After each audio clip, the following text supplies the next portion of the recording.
What's good, Fin Nation? What's good? It's your boy Reason, and we are back here for another one.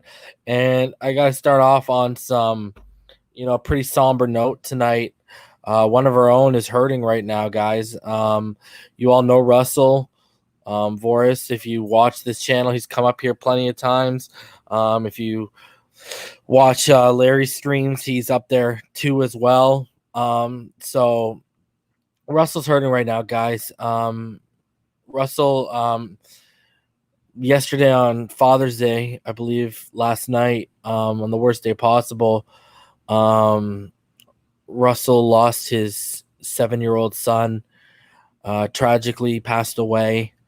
And he's going through it right now, everyone. So not only do I need y'all to show support in the comment section for Russell right now, but also you can go on GoFundMe and you can go help out.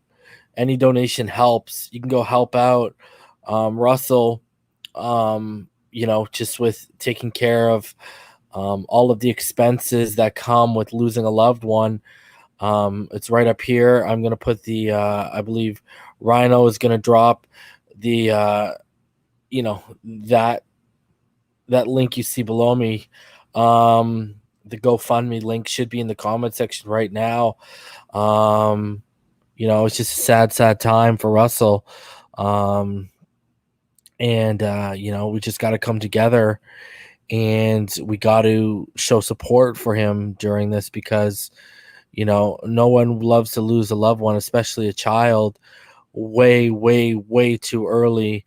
As a father of a 3-year-old and a soon to be 7-month-old, I couldn't even imagine what Russell is going through right now. It absolutely tore me to pieces. And, I found out just before I was bathing my own child tonight, and I couldn't stop thinking about him. I had stuff I had to do after I bathed my child. We were going back and forth on Twitter a little bit, discussing stuff, but I got caught up in stuff. But I want you to know, Russell, I love you, homie. I'm here for you, man. I'm thinking about you. You are definitely in my thoughts. You are definitely in my prayers. I am, I know your little boy Daniel got his wings, and man, I'm hurting for you, bro. It's, you never want to see someone let alone someone part of our family go through this, and it's absolutely terrible, man. No words any of us can say will take that pain away, my guy, but I want you to know we're all thinking of you, man. We're all sending you love. We all got, Daniel in our thoughts and our prayers, and we got you in our thoughts and our prayers. And, I know every night, you're going to go to sleep and you're just going to be thinking the worst, man. But just know that when you wake up, the sun will shine. And that sun that's shining and radiating down on you, that's Daniel looking down and smiling on you. And I just want you to know, man, we love you, man. We're here for you. And anything you need from any of us in this community, man, it's as easy as reaching out to us. And especially me, man, anything I can do for you, I'm right here for you, brother. I'm feeling for you, man. I love you. And, I'm telling you right now, there will be happiness one day. It will creep back into your life. And I know the pain, it just feels like your heart's being torn out right now, but happiness will come your way soon enough. And just remember, every time you look up at the sky and you feel that sun radiating down on your face, that's your sun showing love to you, my friend. So I just want you to know, man, we're thinking of you. We support you. We love you, man. And there's the link. Rhino, if you could drop it one more time in the chat, go check out, go donate. Anything helps, man. $1, $5, $10, 15, 20, whatever you guys can spare, it all helps, man. So just much love to you, Russell. We're thinking of you, brother. You're a really good dude.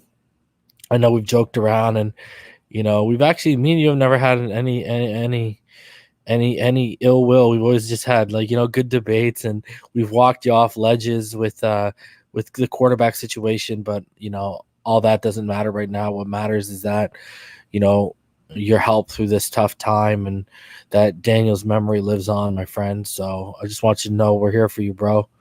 And we ain't going anywhere. When you feel right, when you feel okay, we're still going to be here supporting you, man. So just know we're here for you, brother. All right. Appreciate you, homie.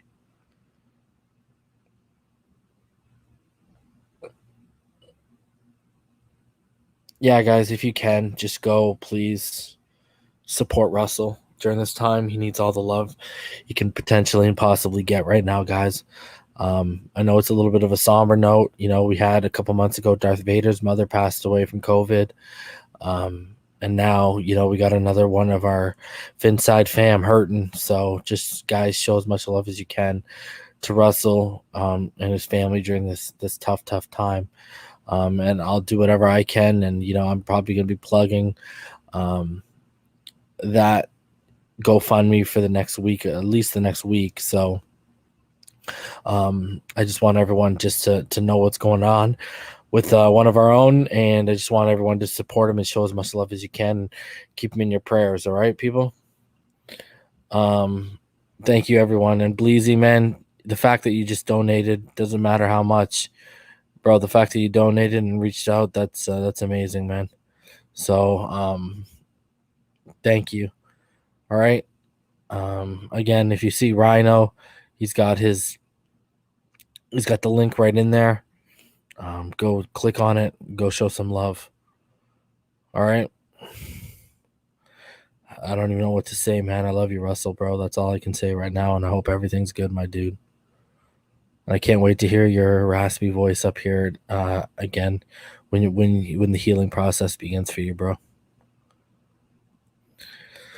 So, guys, I mean, moving on from there seems almost wrong. But you know, I do have a show I wanted to do. But I just want you to continue to just show him love. Even while I'm ranting about Xavien Howard or whatever, keep showing him love, man. And whatever you guys can do to help, it's obviously clearly appreciated, man. So, yeah. Appreciate you, Russell. Can't wait to talk to you again soon, homie. All right. Wow, it's kind of rough to get off of, man. It got me all just thinking about you, bro. Let's try and move on. Just for at least the moment. Obviously, we will not move on for the rest of the night. Russell's going to be in our thoughts and our prayers for more than tonight, obviously, too. So, we're thinking of you, bro. And rest in peace to Daniel. All right, as you guys could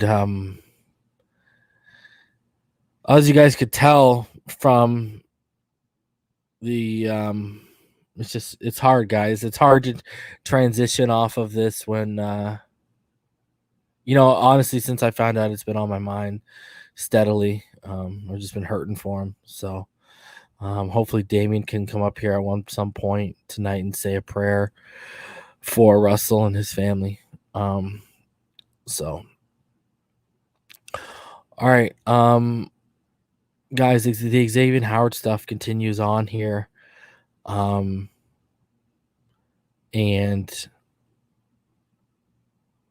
there was something shared over the weekend that I don't think enough people were talking about. And I wanted to bring it up and I wanted to share it with you guys just because I think it is quite a big deal. So Xavien Howard, guys, an article from the Miami Herald dropped, I believe it was Friday night. And it said right here at the top, you know, Howard is believed to be considering his options at this point. Those options include asking for a trade, something he has discussed with confidants, and would not be a surprising outcome. Whether the Dolphins would consider a trade, even if he holds out during training camp, is very much in question. The Dolphins declined to pursue a trade last October when he conveyed to the Dolphins that he was open to it. So, guys, look at what we're getting into here right now.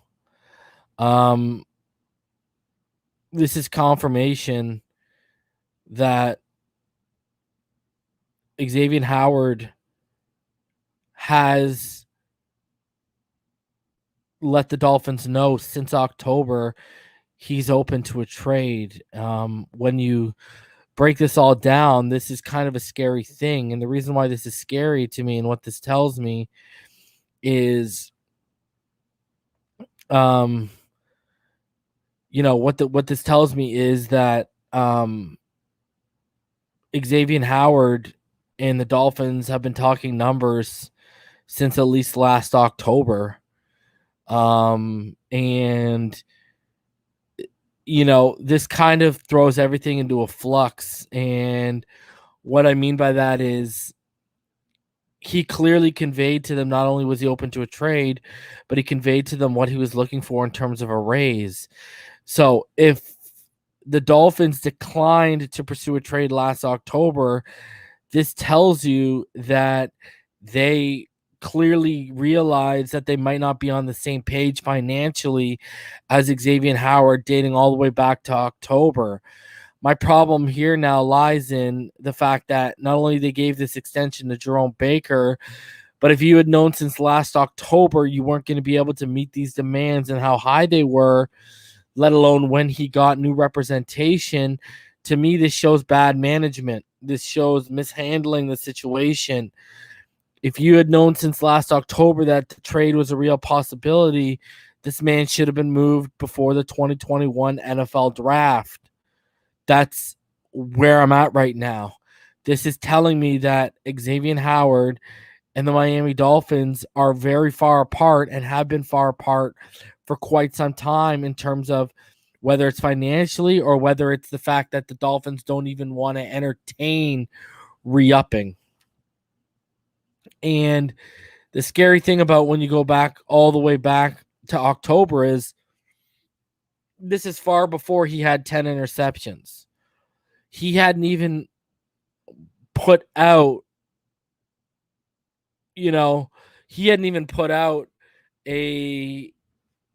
the defensive player of the year season by any stretch of the imagination by that time. You go back to October, if we go back to the end of October, right?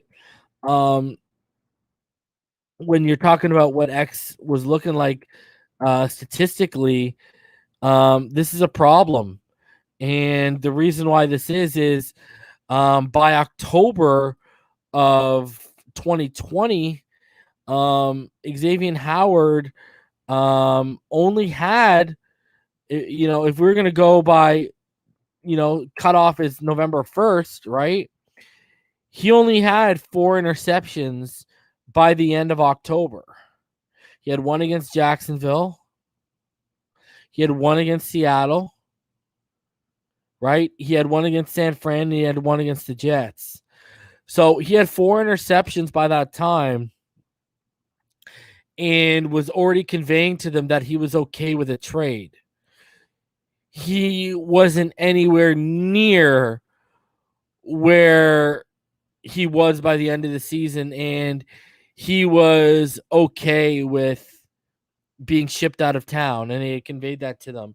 So here's my issue.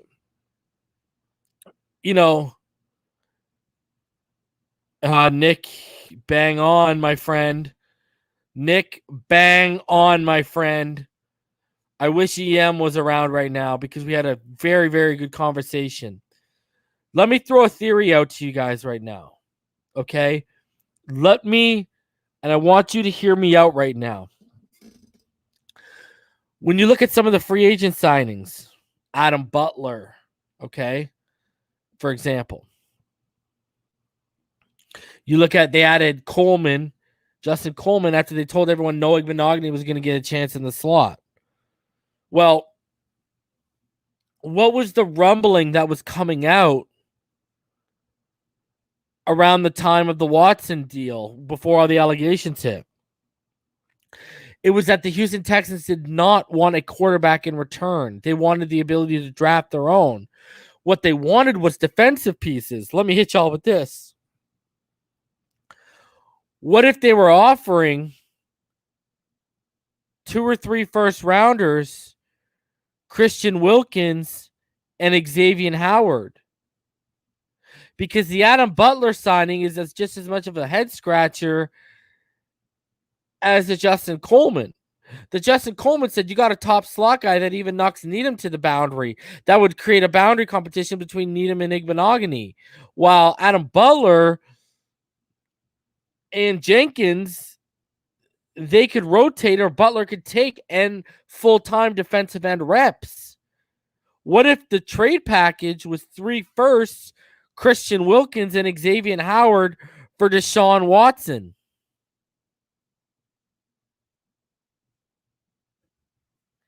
Hear me out on this one.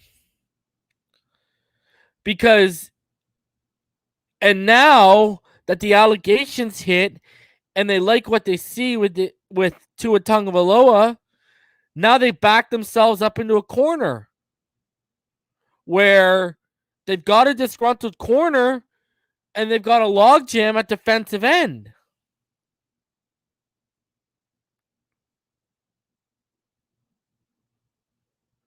This is, you got to think about this for a sec. It kind of makes sense when you start putting pieces. Adam Butler wasn't a necessity. Justin Coleman, if Needham was going to stay in the slot, or Igbenogany was going to get reps there with X on the boundary, was not a necessity. And remember, the word was the Texans wanted defensive pieces.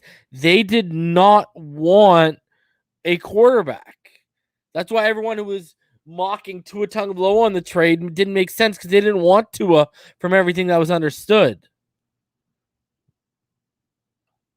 Or what if it was X and Wilkins and 2 firsts?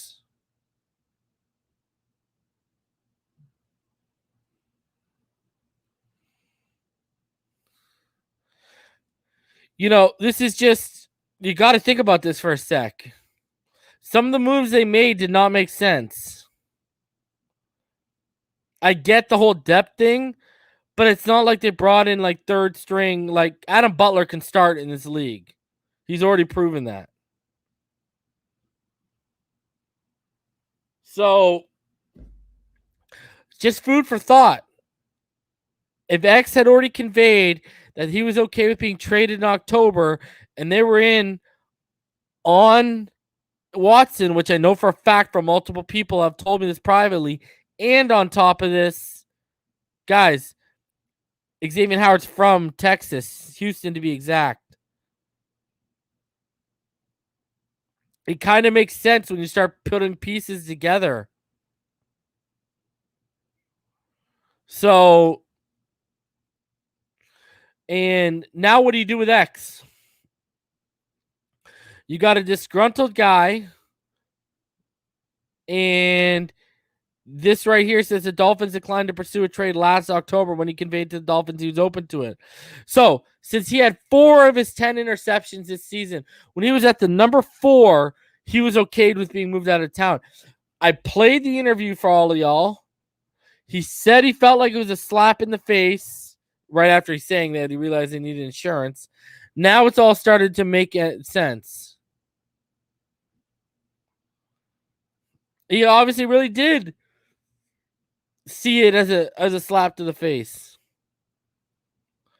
And my problem now is, if you're going to turn around and trade him, the market is saturated now. Stephon Gilmore is on the market. Like, it's not like X is the only elite corner that's being shopped right now.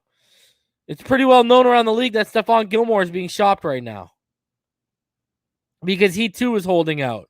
Now, yes, X is younger, but the thing X doesn't have is the injury history is working against him.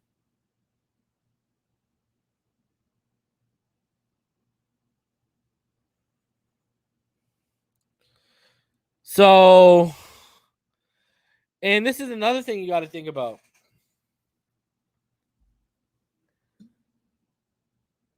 If X is super disgruntled right now, if X is not happy, do you really see them bringing him in, do you really see them bringing him into the locker room this season? I don't.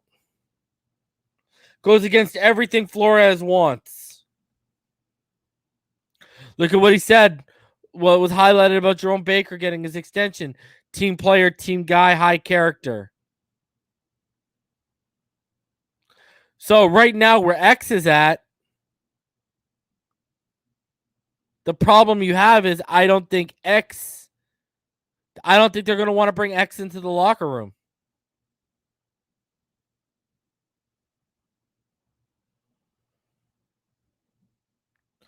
So he made himself known last year that he was okay with being traded. But now, because an offseason has passed and you hadn't got it done, whether it's more money or traded, it's just going to ramp up the disgruntledness of this guy. That's your problem. If you thought he was disgruntled last year, what do you think he's going to be this year now that an offseason has passed by and they haven't done anything?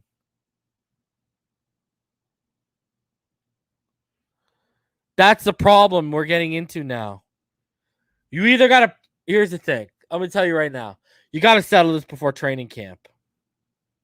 Everyone's saying, oh, just bench him, just sit him. No, get this handled before training camp. Either give him more money or get rid of him. And I don't want them to get rid of him because I want X to retire a Dolphin. You know, it's the same thing they did to a player I loved. I absolutely loved Rashad Jones. Huge Rashad Jones fan. Now, in the end, I know they cut him, and we ended up paying $6 or $7 million a year for the last 2 years of his contract. He just wasn't a Flores fit. But I said to myself, I don't know how Flores could make him fit. I know he had the shoulder injury starting to pile up, but I absolutely love Rashad Jones. I do not want to see this go down the same route. I mean, the thing is, you have Byron Jones and Xavien Howard now. I think they're a better combo than what Surtain and Madison were, I should say. And now we could only get 1 year out of that combination. Let me put it to you guys even further. If their championship window to win is in the next 2 or 3 years, I don't think you can do it without X. I truly don't think you can do it without X. From what we've seen, Noah Igbinogheni's not ready. Now, the season may start. He may absolutely blow it out of the water. Whatever. That's cool. But I'm just saying, from what we've seen up to this point to June 21st, 2021, he's not ready. And here's the thing, too. Why was Noah Igbinogheni converted to corner from wide receiver at Auburn? Because he had stone hands. Where are those turnovers going to come from? That's 10 turnovers last year you're going to have to try and find a way to replace. Let's say he goes down a bit this year and he has 7 or 8. I'll tell you right now, Byron Jones or Noah Igbinogheni are not getting 7 interceptions each. Not happening.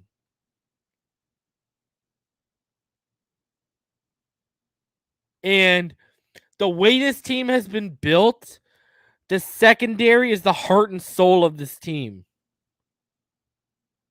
We cannot.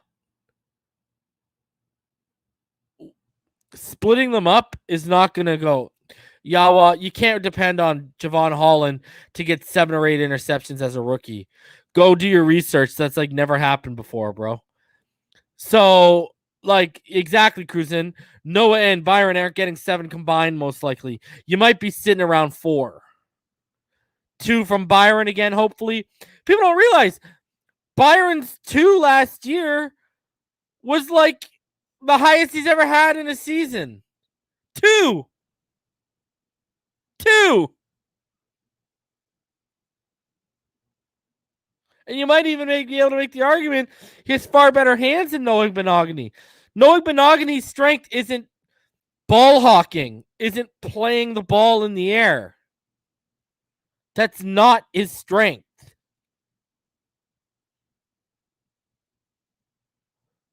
So, and here's what you're running into. Those interceptions change field position, swing momentum, give the offense extra drives.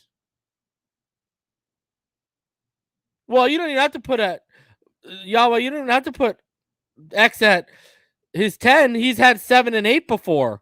I'll tell you right now, Byron or Noah ain't getting 7 or 8.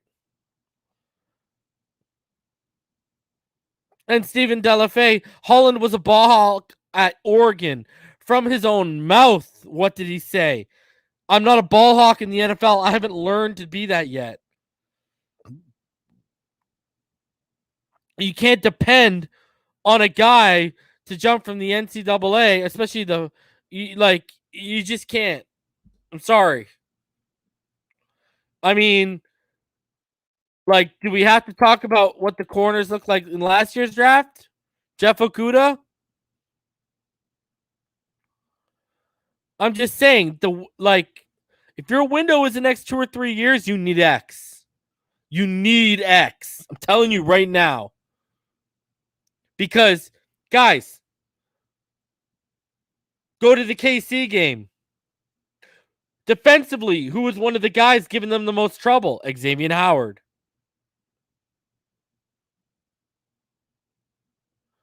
The guy was making plays.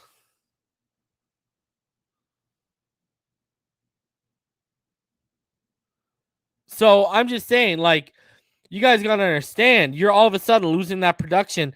Even if he drops down to 7 or 8 interceptions this year, that's still exactly. He handled Tyreek Hill, Corn. You know what's up. And now, because of how they've handled this whole situation, guys, what's the value? I was talking to EM yesterday. He said, I noticed a lot of people were hating on the Arizona trade prospect from Bleacher Report about a second-round pick. EM would be elated to get a second-round pick. He doesn't even think a first-round pick's on the table right now. And I agree with that. I don't think you can get a first right now.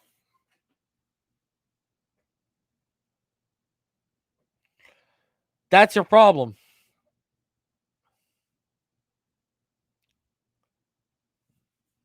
People thought we were going to get Ramsey type of deal. Not happening.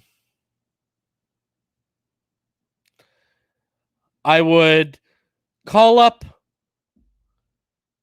Cleveland and I would offer X for Kareem Hunt and a third or a fourth.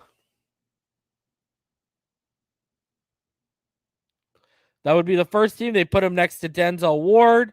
They got Grant Delpit coming back. Bam. Because what people aren't realizing too is, guys, you know how hard it's going to get a first? Think about this for a sec. That team, not only do they have to give up draft capital, they got to turn around and give them more money. That's the problem. That's why a team's going to squeeze you and you're not going to get a first, because they got to turn around and pay that guy.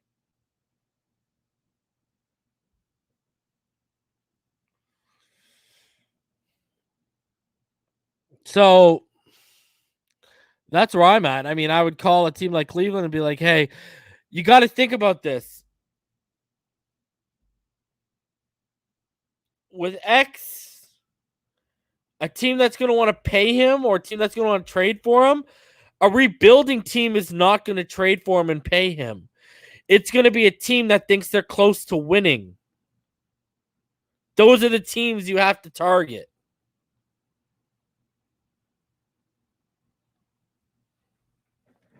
So that's why if I'm Cleveland, I say, hey, you got something we want. You got Kareem Hunt. You give us Kareem and a third or a fourth. You can take X. Ron Hugo says, traded to Dallas. I was the first one in this community back when me and did a show a couple months before the draft. I pitched that idea. My friend, that is off the table right now because of where they're at financially. But they would have to clear up a lot of cap.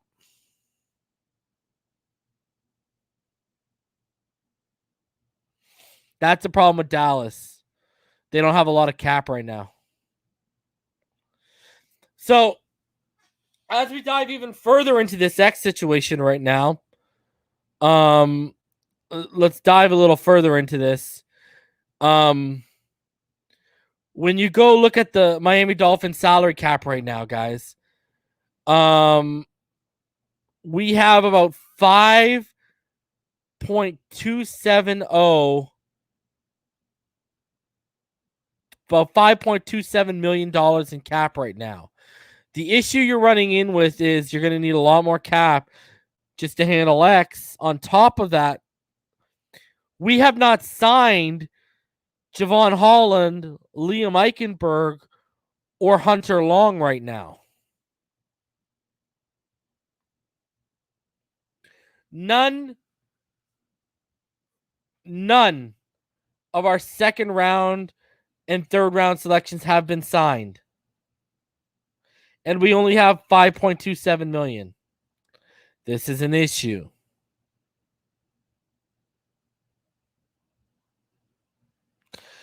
If you're going to sign those three players and you're going to give Howard money, guys, I'm about to set in reality right now. Devontae Parker, Jakeem Grant, and Allen Hurns all need to go. Devontae Parker can no longer be a Miami Dolphin if you are going to pay Xavien Howard and sign the rest of your draft picks.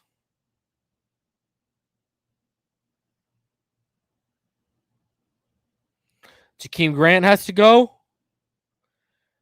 Also does Allen Hurns. Literally, that's what you'd have to do to free up the money.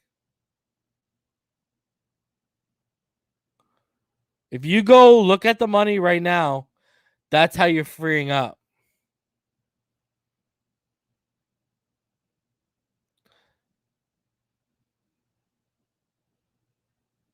This is why I told you I would have taken care of the Xavien Howard situation before I gave Jerome Baker any money.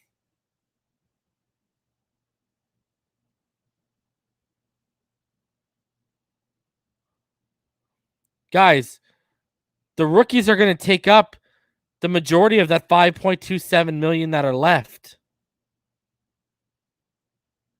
You're going to have to move off of some of these guys. Fedulum $2.5 million isn't enough.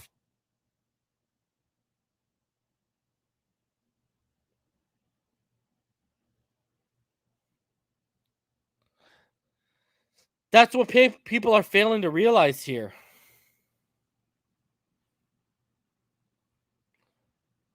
And when you consider how, especially here's the thing too, if we have any intention of giving Will Fuller big time money,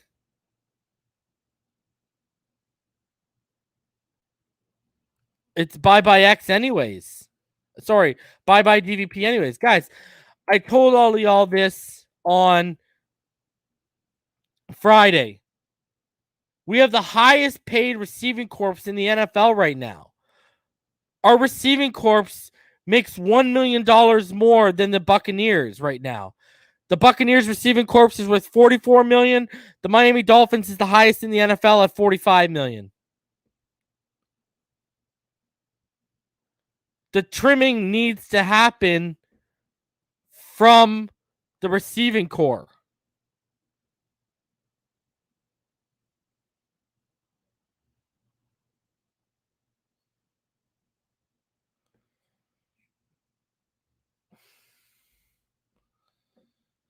And the thing with Hearns, guys, is you have to trade him.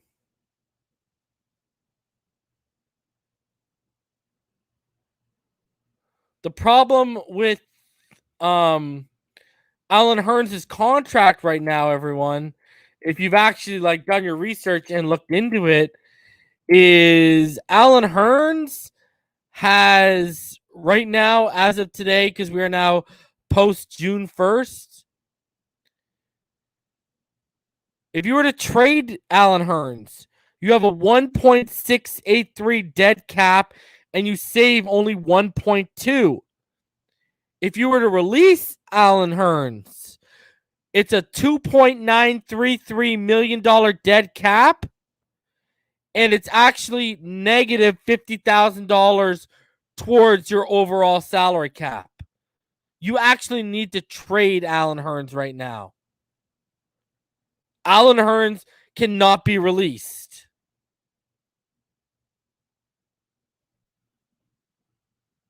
Bad contract.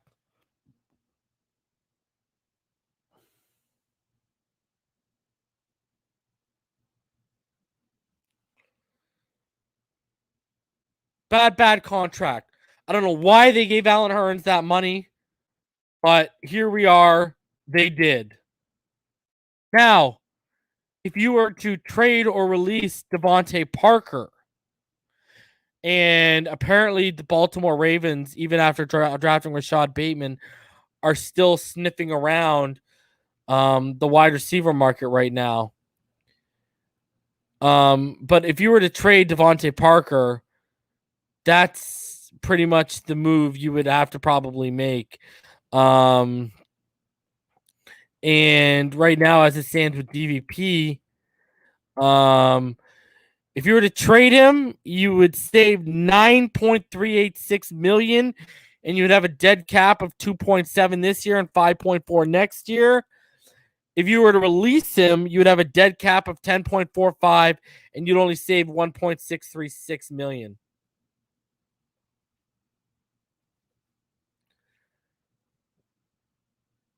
So people need to sit here and start crunching numbers.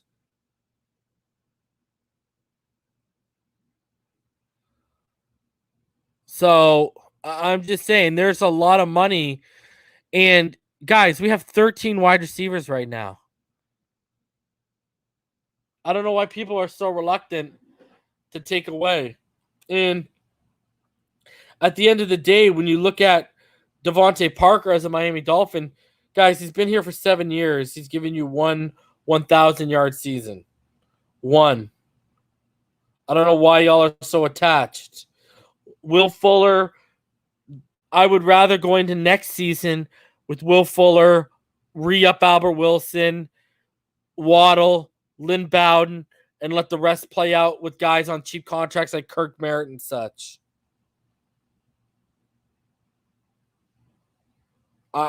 People need to, you need to start cutting the umbilical cord a little bit here. So that's the, I mean, when you break down the money, guys, exactly, Corn, we could have Merritt and Foster fill out 5 and 6. Right? Next year, you could go in with Fuller, Wilson, Waddle. If Preston plays well, re-up Preston on the cheap because of his injury history. Bowden. And then let guys like Merritt and Foster battle it out on the cheap for that 6th spot. If you want to carry 7, go ahead and carry 7. But right now we have 13 receivers, guys. Our receiving room right now is the highest paid in the NFL at $45 million. $1 million more than the Buccaneers, whose top 3 are Chris Godwin, Mike Evans, and Antonio Brown.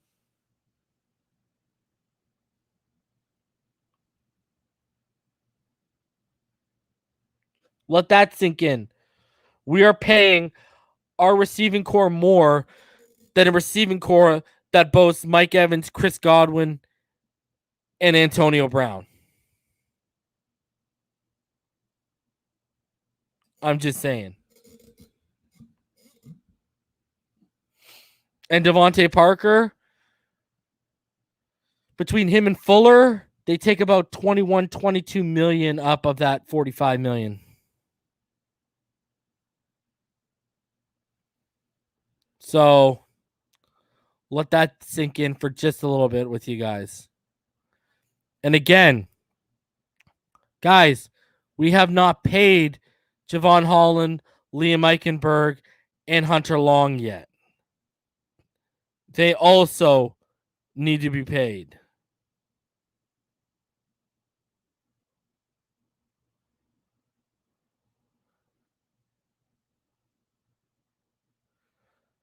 So,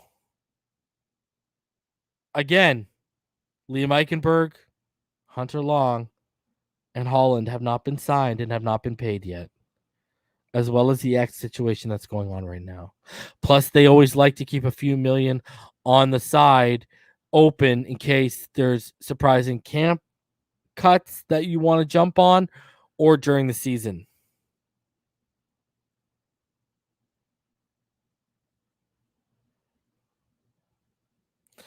A tough thing about X, though, guys, a real tough thing about a guy like X and potentially losing a guy like X is when you look at the most interceptions since 2018, Xavien Howard has 22, and Xavien Howard has missed extended period of time over that span.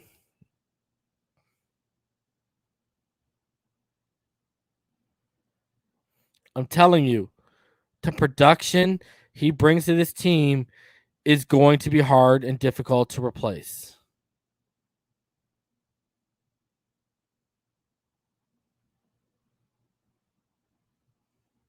So, I'm just saying, it's not going to be easy if they do move off of him. People need to realize this, especially if we're in our window to win right now. It is not going to be easy by any stretch of the imagination. EM says this X foolishness is depressing. I hear you, bro. I wanted this guy to retire a Dolphin. But yet, here we are. And that boy's putting the work in right now. If people haven't seen his Instagram, he's out there putting the work in right now, guys. Let me show y'all what I'm talking about. So this is X right now putting in that work.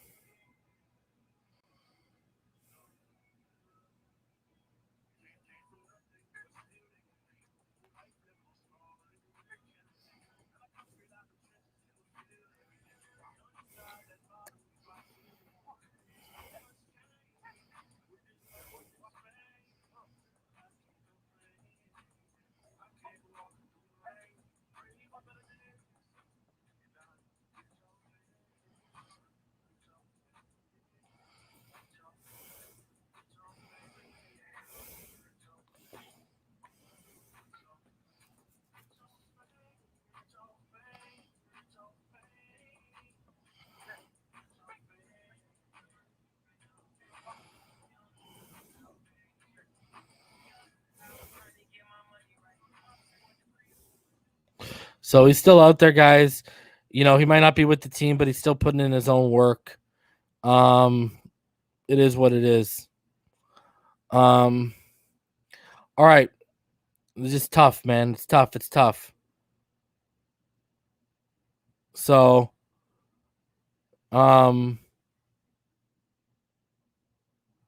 yeah, ball game. You're not getting a first round pick for him, bro. Not right now with Stephon Gilmore on the. You're going to be looking probably at like a second and a fourth. I don't think you're getting a first right now. So, because the fact that the team has to pony up more money on top of his contract, and the fact that Stephon Gilmore is currently on the market, that hurts him. So, yeah. So since he already conveyed last October that he's willing to get a trade, I don't see them bringing that. I don't see them bringing that attitude in. I just don't. You got to look at the Coleman signing. You know, a lot of us were talking about how Noah Benogany is going to get chances in the slot, and they go out and sign Justin Coleman. So it seemed like they were prepping. Either X was part of the Watson proposal, or they knew that they would be going down this path. And if they knew they'd be going down this path, that makes it even worse in my estimation. All right. So there's a couple other things I want to discuss here. NFL.com had a little interesting tidbit. And it's they were going over the toughest 4-game stretches for every NFL team. Guys, just make sure you can hear the audio when I play this.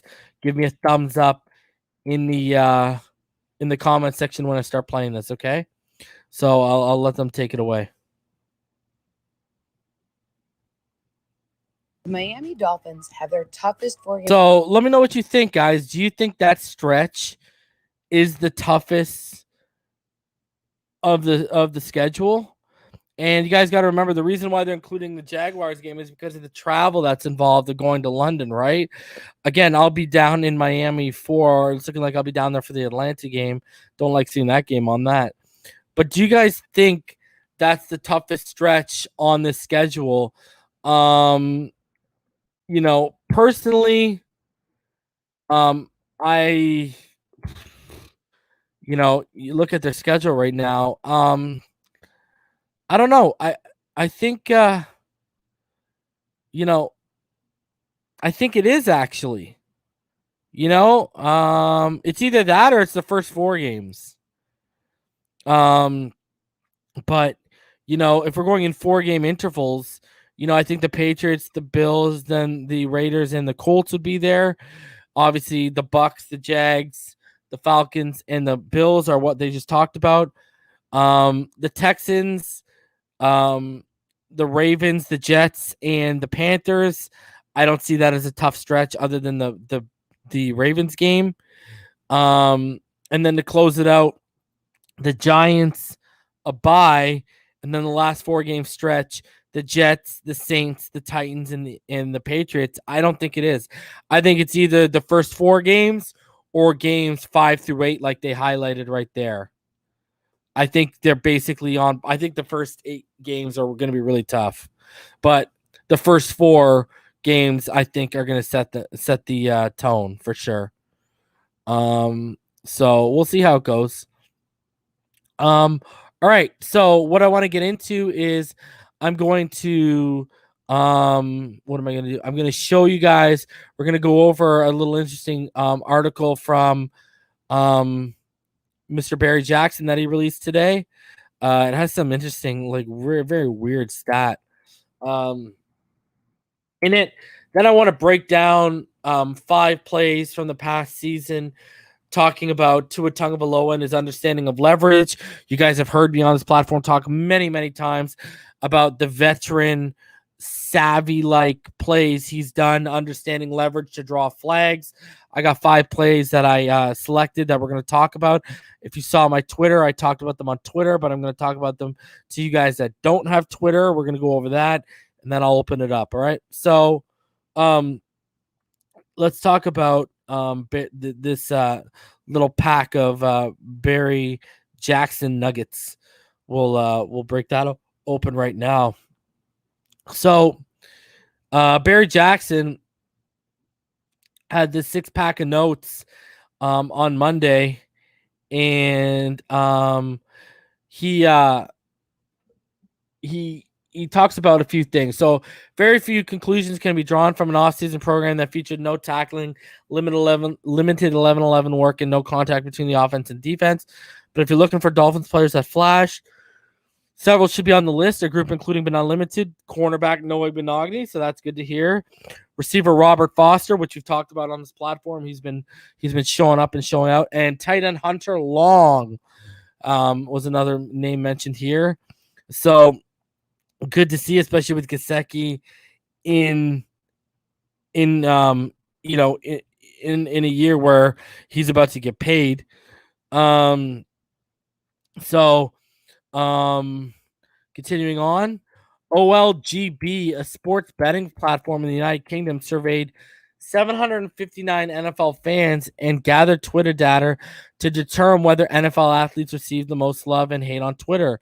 Notably, 49.5% of the tweets about Tua Tagovailoa are positive, making him the NFL's 7th most beloved player on the platform overall, and the AFC East's most popular player according to the study. Shit, maybe they need to go on Facebook, and maybe they need to go on YouTube a little bit more and to gather some data from there, and I guarantee that number drastically drops. Using positive tweets as a gauge in the study, Tagovailoa finished as the 4th most beloved quarterback in the NFL, ahead of Patrick Mahomes, Josh Allen, Tom Brady, and Joe Burrow. A majority of fans surveyed called Brady's the NFL's most hated player. So I guess even sometimes, even if you change the colors, you can't change the colors on a leopard, right? Says, don't be surprised if Jesse Davis starts at left guard, though Saul McKinley's formidable competition. That's an interesting little nugget. Jesse Davis potentially slotted in as left guard over Solomon Kinley, maybe to add that veteran presence. Jesus. Pro Football Focus assessing the best and worst contracts for every team called Fuller's 1-year, $10 million contract the best on the Dolphins. Benardrick McKinney's the worst. Benardrick has 3 years and $26.937 million remaining on it, but none of it's guaranteed. I don't know what they're smoking. PFF also had if you didn't see, PFF also had no Dolphin players on the top 25 players under the age of 25. 0 Dolphins made that list. Hating on Benardrick McKinney when he's a perfect scheme fit and he has no guaranteed money. Again, you already know how I feel about PFF. They need to learn how to watch tape.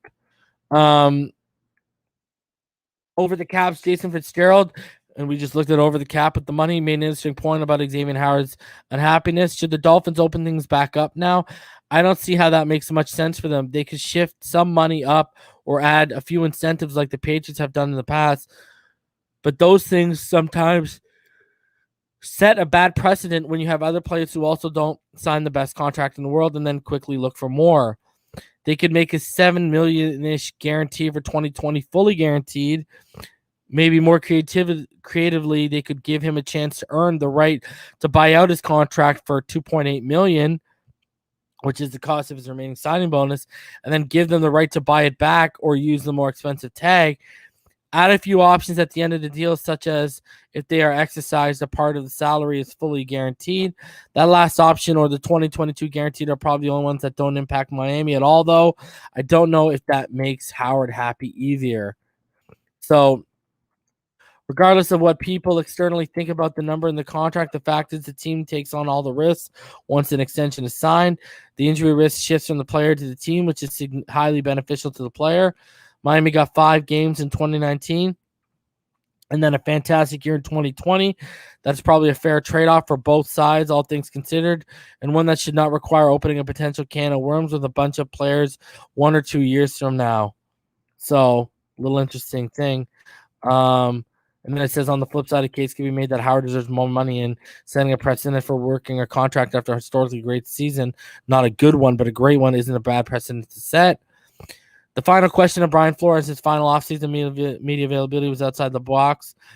Flores was asked how he keeps in shape, and yeah, this blew up on Twitter. I got over 300 likes when I tweeted out he basically said, he boxes, and he said he's a 5 a.m. guy, and he told Safid that he could come out and be a punching bag. So that was pretty interesting. That was pretty funny.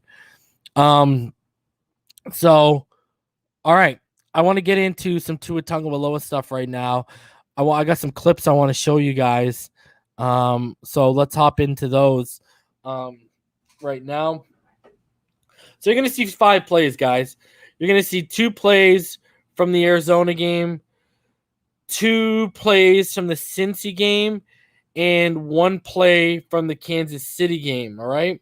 So we're going to go over them right now. And before we do, again, I want you guys to send as much love as you can to Russell. Russell's going through a really tough time right now. Russell, you've seen him on Larry's show. You've seen him up here. He tragically lost his 7-year-old son on Father's Day due to a horrific car accident. Russell, we love you. Russell, we're thinking of you. There is the GoFundMe.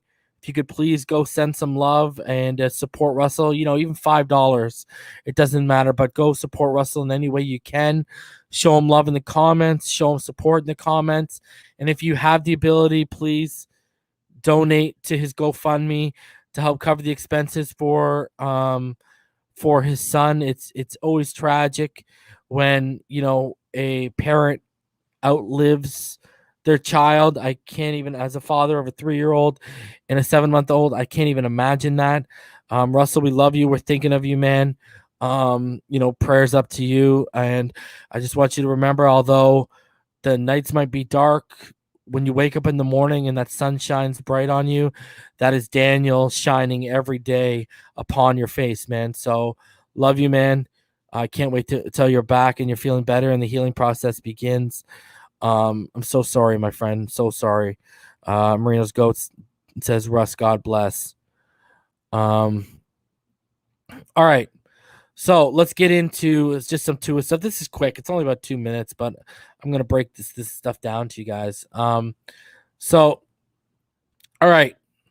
Let's get into the first play here, guys. So the first play that we're going to get into here is, I just wanted to go over this because Tua's ability to understand leverage as a rookie and draw flags isn't talked about enough. I've talked about it many times, how I don't think it's talked about enough. So I just picked out 5 plays to kind of highlight it. So what you're going to see up here is, if you look to the top left, you got Preston one-on-one with Kevin Peterson, who doesn't have very many starts under his belt by the time this game happened. And so basically what you're going to see is Tua is going to look towards Preston, and he's going to see, if you'll see right here, Preston gains the inside leverage right off the line. Look, he's already notices it. Tua already notices it. And you see the inside leverage is already gained. And if you see it, Kevin Peterson is getting very, very handsy right around there. And he makes a toss, puts it in a place where only Preston can catch it. Good completion. It draws a flag. Perfect strike right into the area. But still, look at head snaps back. He makes a throw when he notices, look at the hands on the back when the ball's in the air. The flag is coming either way. So nice catch by Preston. Wish he could have rolled out of that and took it to the house, but it is what it is. Now, on the same side, now you have DVP lined up here against Kevin Peterson. And this time, DVP is going to gain the inside leverage. And Tua again sees the inside leverage gained while Kevin Peterson is draped all over the wide receiver. And look, he's going to put the ball in an area to gain another flag against him. Look at, he sees it. He's got him beat. Hands on the back again. Boom, balls up. You got to understand what he's doing here, guys, is he's putting himself, let me bring that back, sorry. He's putting himself in a position where my guy is going to make the play, or for you to stop him, you're going to have to draw a flag. So again, watch it. The inside leverage right off. Does that double, he did that little double hitch at the top of the line of scrimmage. Gains the inside leverage all day. It's just Parker's molested. Flags start hitting the field. Parker looking around saying, where's my flag? And there it is. Again, awesome. Look, it snaps back. No, look at that. Ball's in the air, and he's already off balance. Great recognition. Puts it in the area. Look at 2 flags came out, not just 1. That's how blatant that was. All right. Now, play 3 here. What you're going to see here is Tua's going to take the snap. He's going to look to the right side of the field. Then he's going to snap his head back towards DVP, who's on a comeback route towards the sideline. And he's going to release the ball almost automatically because, once again, the DB is playing Devontae Parker way too physically, and the flag comes out almost immediately right here. So watch. Looks to the right. See now, right here, he's looking to the right. Head snaps back right there after he surveyed the middle quickly. And look at the physicality. Look at, as I've frozen it, that is a flag as soon as you look at it. I mean, that's just so blatant. Because remember, guys, it's beyond the 5 yards right now. We're beyond the 5 yards. And look at it. It stays there tight. Arm is still locked in. About a 10-yard mark. Boom. Flag all day. Flag all day. Look at left, over the middle, then to the right. As soon as he saw it, it was there. Flag all day. The flag hits the field. DVP so worked up, he starts jaw jacking.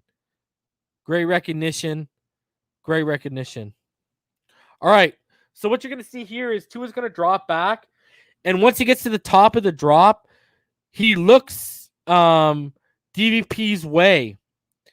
And, he sees blatant contact almost 10 yards, almost at the same point, 10 yards downfield.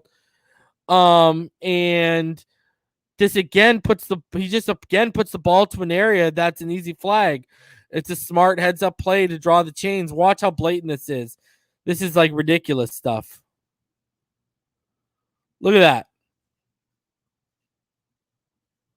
Look at it. He notices him tripping in the throwing motion. Ball's coming out.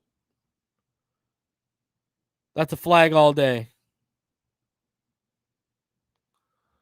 That is a flag all day. Look at 2 flags on that field. That's how blatant that was. And he draws the flag very easily. Great understanding again of leverage. Great job by Tua Tagovailoa to easily gain that. All right. Now this is play 5. This is against Kansas City. Again, you got Mac Hollins.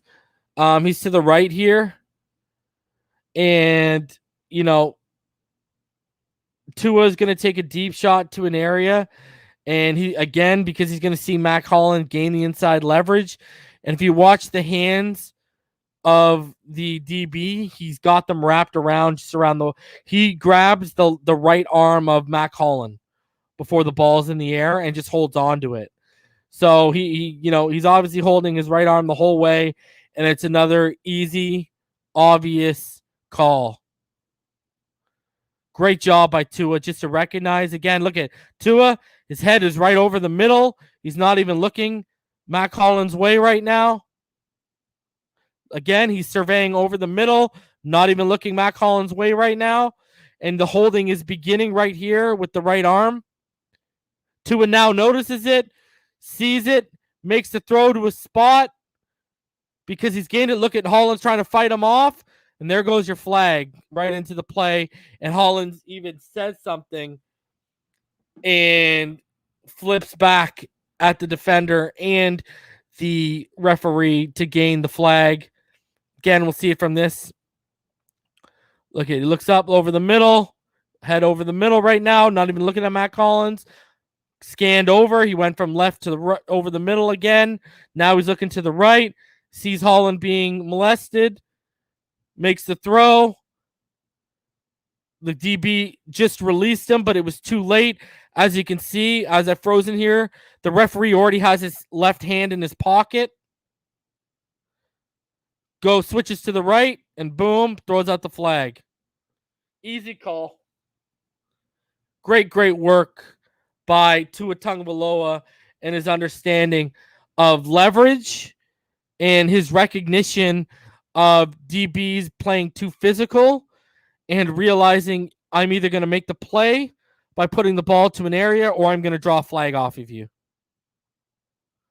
That is not a bad decision, Pete. That is a fantastic decision. He knew what he was doing. Joe Flacco literally made a living off of this kind of stuff. This is called understanding leverage. And this is called understanding physicality. Again, does this at 60% health too. Because mentally he was there somewhat. So great plays by Tua Tagovailoa to understand leverage. Great plays. Look at that. Look, it just understands. I throw that comeback route, I'm drawing that flag. So you got to love it, man. You usually do not see this from rookie quarterbacks. This is stuff you see from guys who have been in the league for a couple years. Savvy, smart, heads-up plays by Tua Tagovailoa. There's just no denying it. He's understanding the leverage here. Look at, again, he knows it's blatant. Throw it up. I've got that flag. Right? So look at that crack block on DVP there, too. DVP jumps up like a beast. Love it.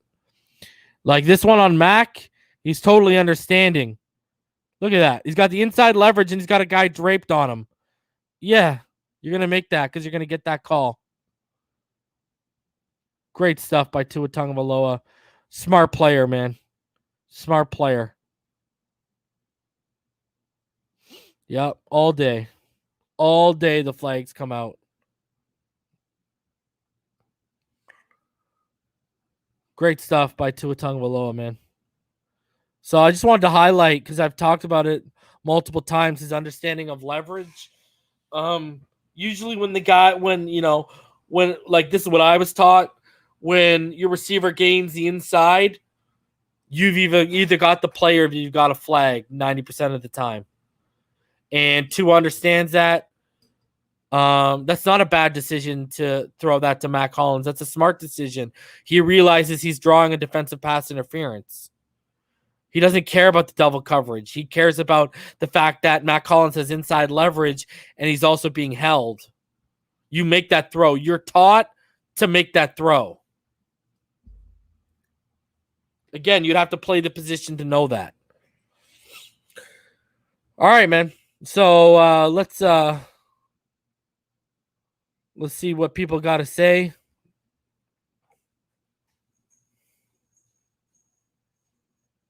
So yeah, I just thought, I've talked about it so many times about his ability to understand inside outside leverage, and Tua didn't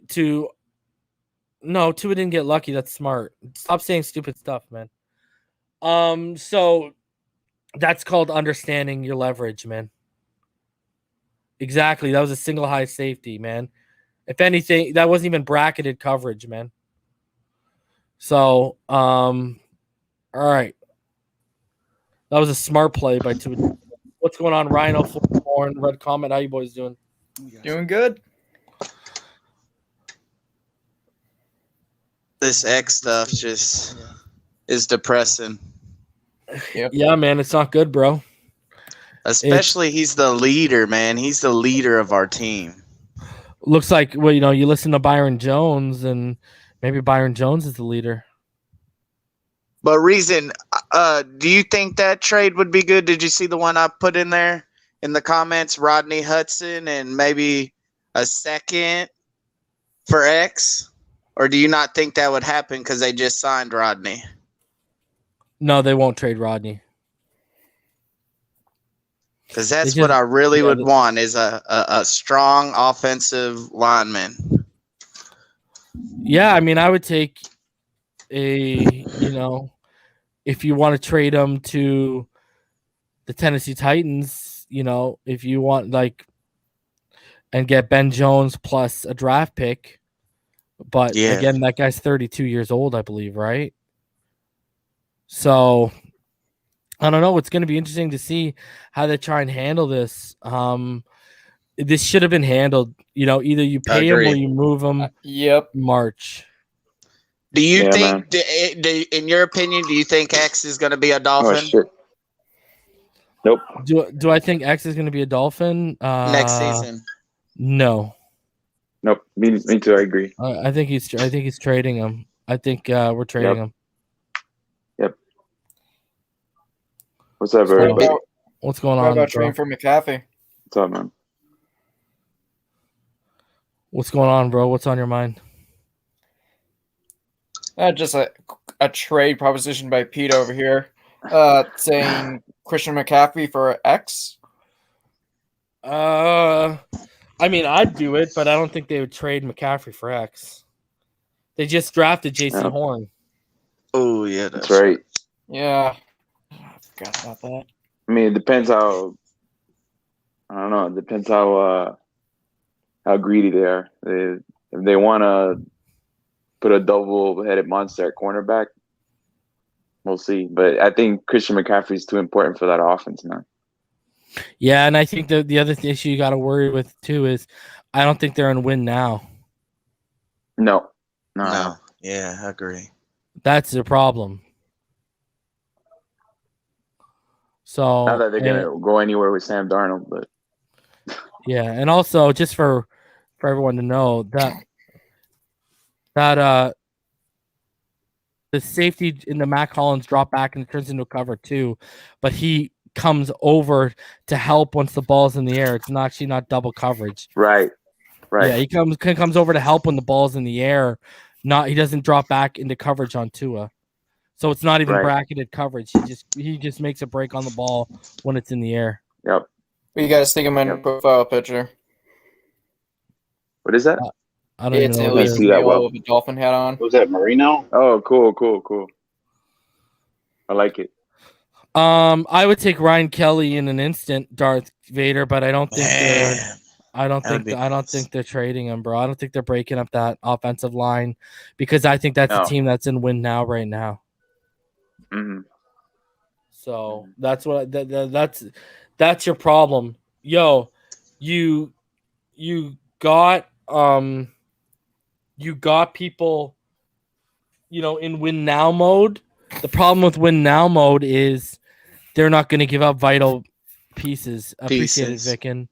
You know what I mean? The reason why I said Cleveland is because they're stacked at running back. Yeah. Right. Like that's why I said Kareem Hunt.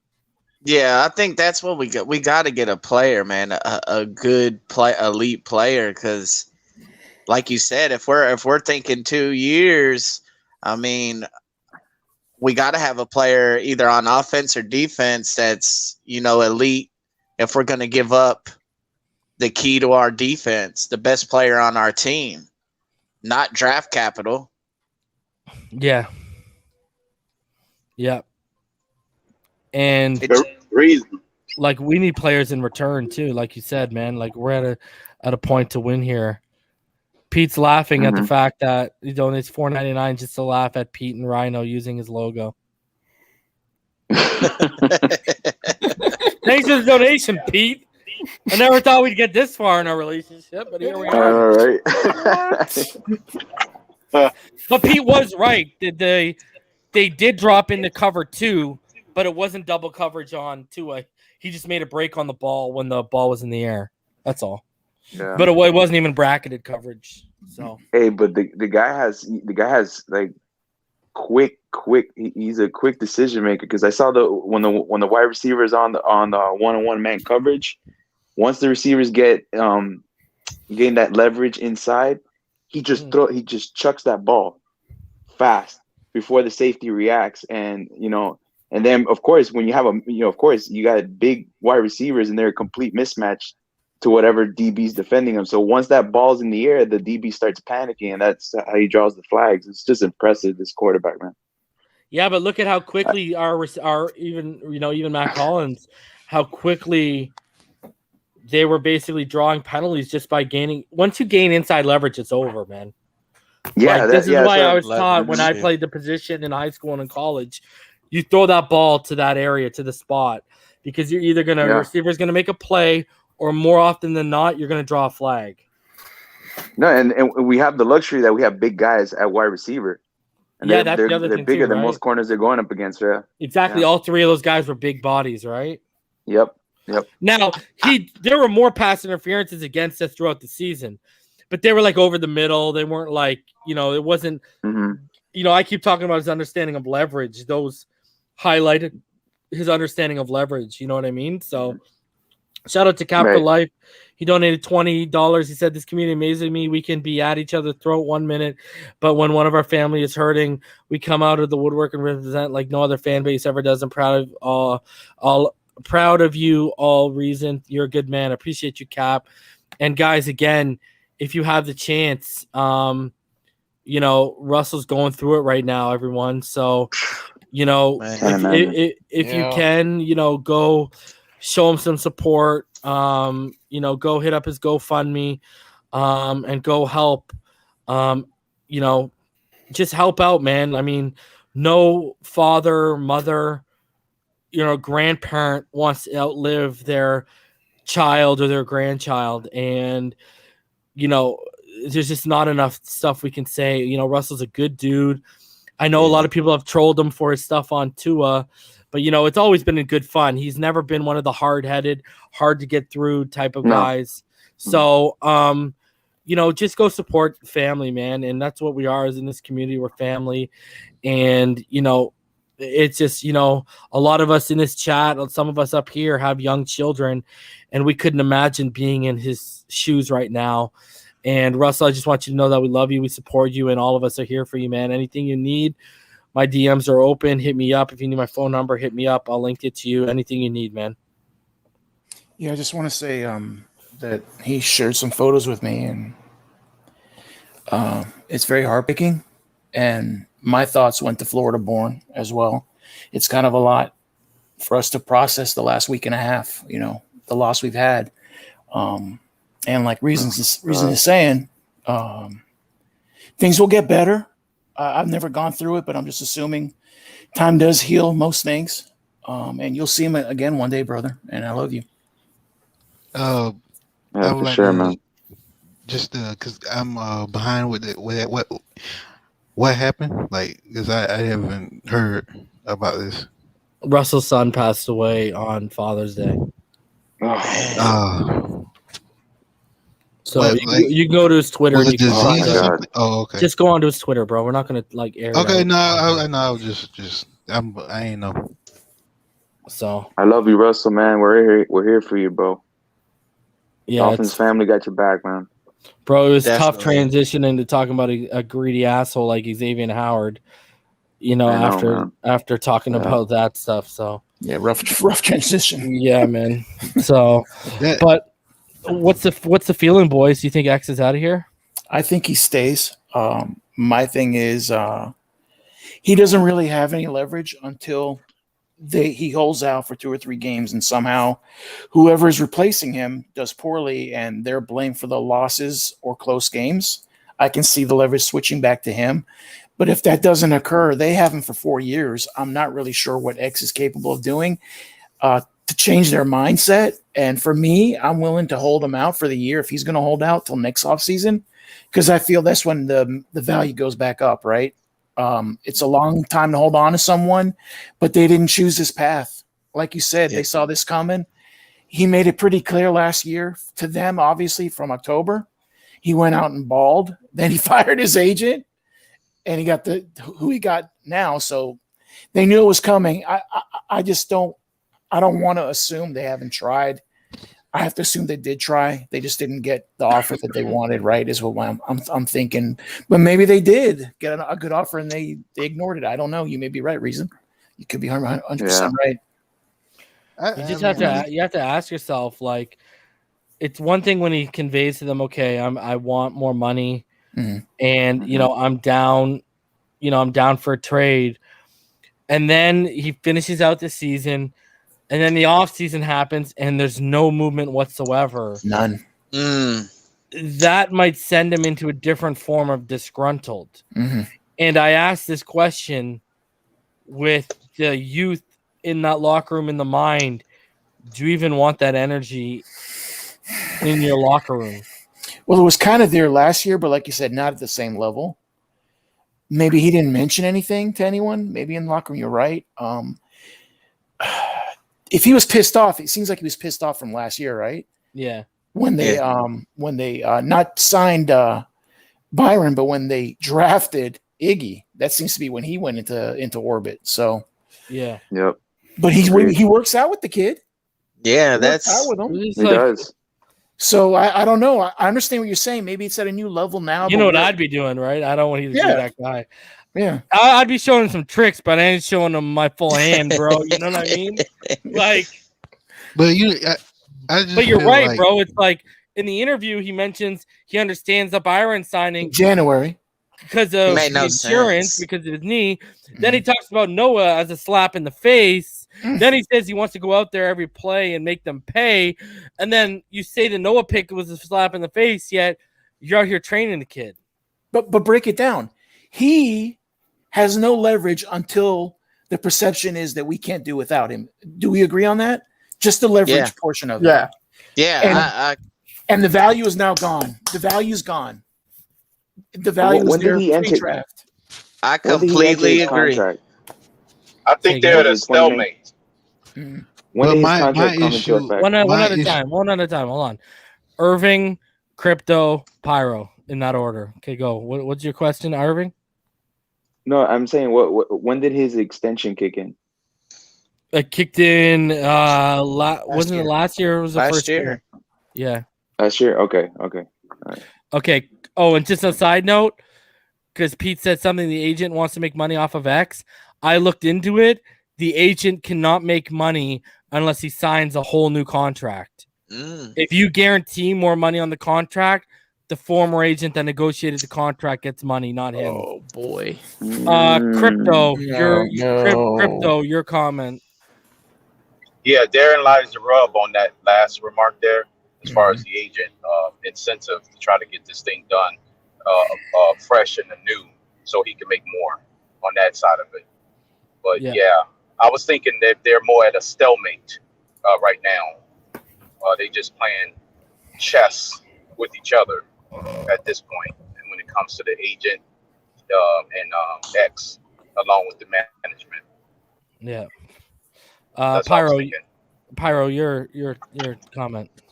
Now with that came out with Pete about the agent, it kind of makes me. I'm kind of leaning towards what Rhino said about this guy. He's trying to get X a new contract, not because just for X's sake, but for his sake too. He's trying to get some money, some bread. Yeah, but don't forget who hired the agent, though. Don't forget who hired the agent. I know X did, but I was just trying to say now this is before the whole when X brought in the new agent. I'm talking about with this what I'm trying to say right now. He should have known. I think X. I'm pretty sure he knows the team will compensate him handsomely. I mean, you go by the track record. I'm talking about before Adam Gase and all that.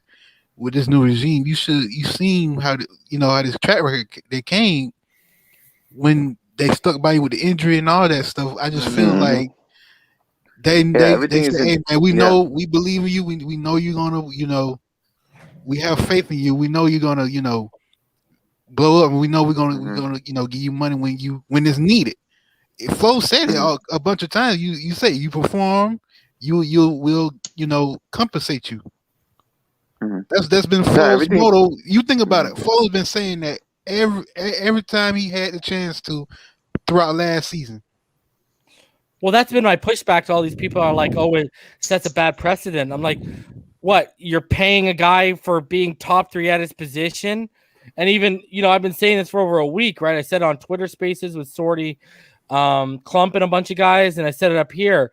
Like, listen, this isn't like Andrew Van Ginkel or some of these guys having one good season and then whatever. When they gave him the money, they projected him to become top 5 at his position.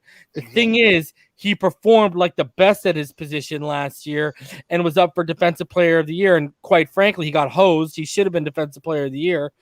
And, that's another thing. Like, guys, if he would have actually – just think about this. The hindsight's 2020.